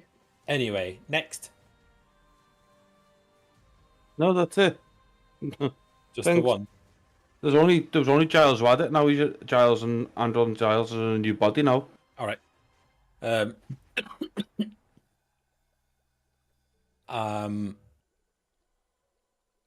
She turns to you, Giles, and says, "Take this in case you fall down again." And she hands you like the 9-volt square batteries. Yeah. It's basically a free get out of jail free death thing, single use. Nice. It says, "Consider it an optional extra for free." I thought And she grins at you wildly. I don't really fall down. I sometimes have like naps and stuff, but pretty hard, Sometimes you have, sometimes you eat jelly beans. Oh, sleepy jelly beans. Yeah. Oh yes. A bit spicy. Oh. She says, "Off you go." What about him? And I'm going to point to Sindel. What state was Sindel in again? Just remind me. He was alright now. Catatonic. No, Oh, was he? no, he was catatonic, but then he ended up helping because he ended up shooting at them a few times, didn't he? So he was alright. He's She just a said- bit like, meh. She says, just leave him with me. I'm going to look at Sindel and say, is that what you want? He looks back at you like despondently. He says, "I don't care."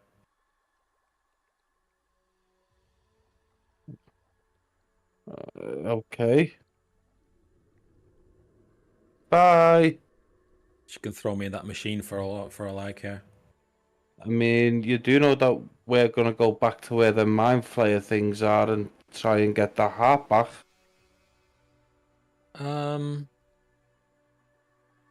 Yeah. Let me know if you manage it. I was going to chuckle. I'll go, you're weird. And walk out the room. He's not quite himself. Can I go over and kick him? Why? I just want to kick him. All right. You kick him in the shins. He doesn't react. I'm gonna kick him in the nuts. Are you starting violence then? No, I'm just going to gently kick him in the nuts and go, come on, Sendo! You were much more of an asshole than this. Pull yourself together, man. Shadia, never kick me in the nuts in a friendly way, please. Because it's the same effect as in an unfriendly way. Go on. He doesn't react. He says, "No, I'm staying here. I'm just The going to carnival will just have to go on without me." I look at him and go, you're an asshole still, but a different kind of asshole now. I preferred the old asshole you. And I'm just going to leave. You've changed. You've changed. You're not my asshole anymore. And I'll go, bye. And I've had enough of this. Andrew's had enough of this shithole.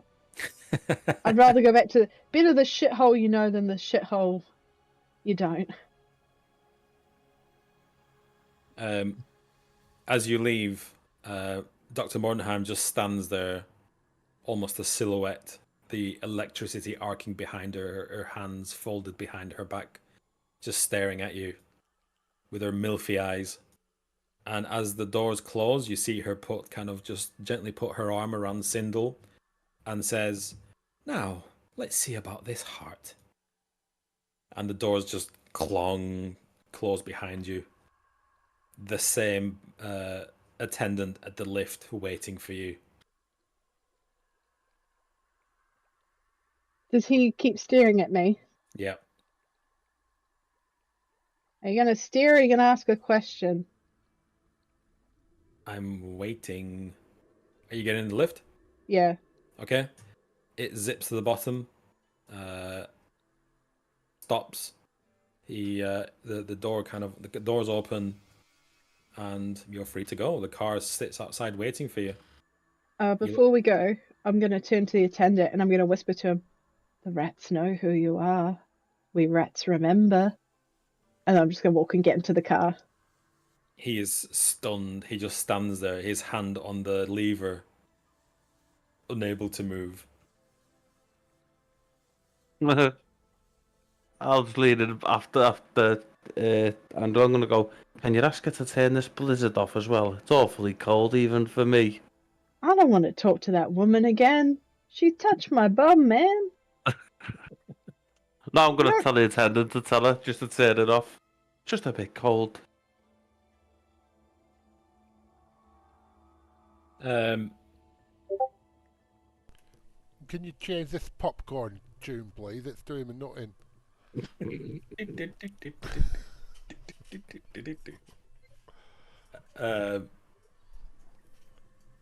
Yeah. Okay, so the car's outside. The automaton does not react to you. The attendant, it's frozen in fear. Bye. The car waits Hey. for you outside. The blizzard still rages. Are there any rats nearby? It's broad daylight. It's unlikely. No. You can go around searching for them if you want. Do we You have can head back time? to the sewers. There's always time. There's D&D. Nah. Fuck it. This realm is somebody else's problem. Mm-hmm. It's 5 p.m. and you're leaving work. It's not your problem anymore. Yeah, it's you send me an email at 10 to 5. I'm not getting to that. That's a Monday problem. Okay. You get into the car. There's no driver or anything.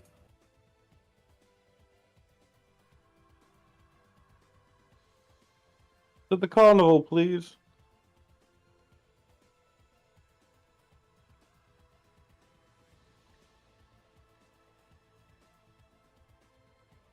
Making my way to the carnival. The door closes. The car zips through the city. Definitely zips around the crater in the middle of the main square. And speeds out of the city towards the carnival, well within time. And we're going to end the session there. Way. Whee. How in the hell people get through that in one session, I will forever be amazed by. Oh, we are off the map, Shadia. We are way off the map. Are we in Florida, Peter? We're not even in Florida. Something tells me we're not in America anymore. Never mind Kansas. Hands.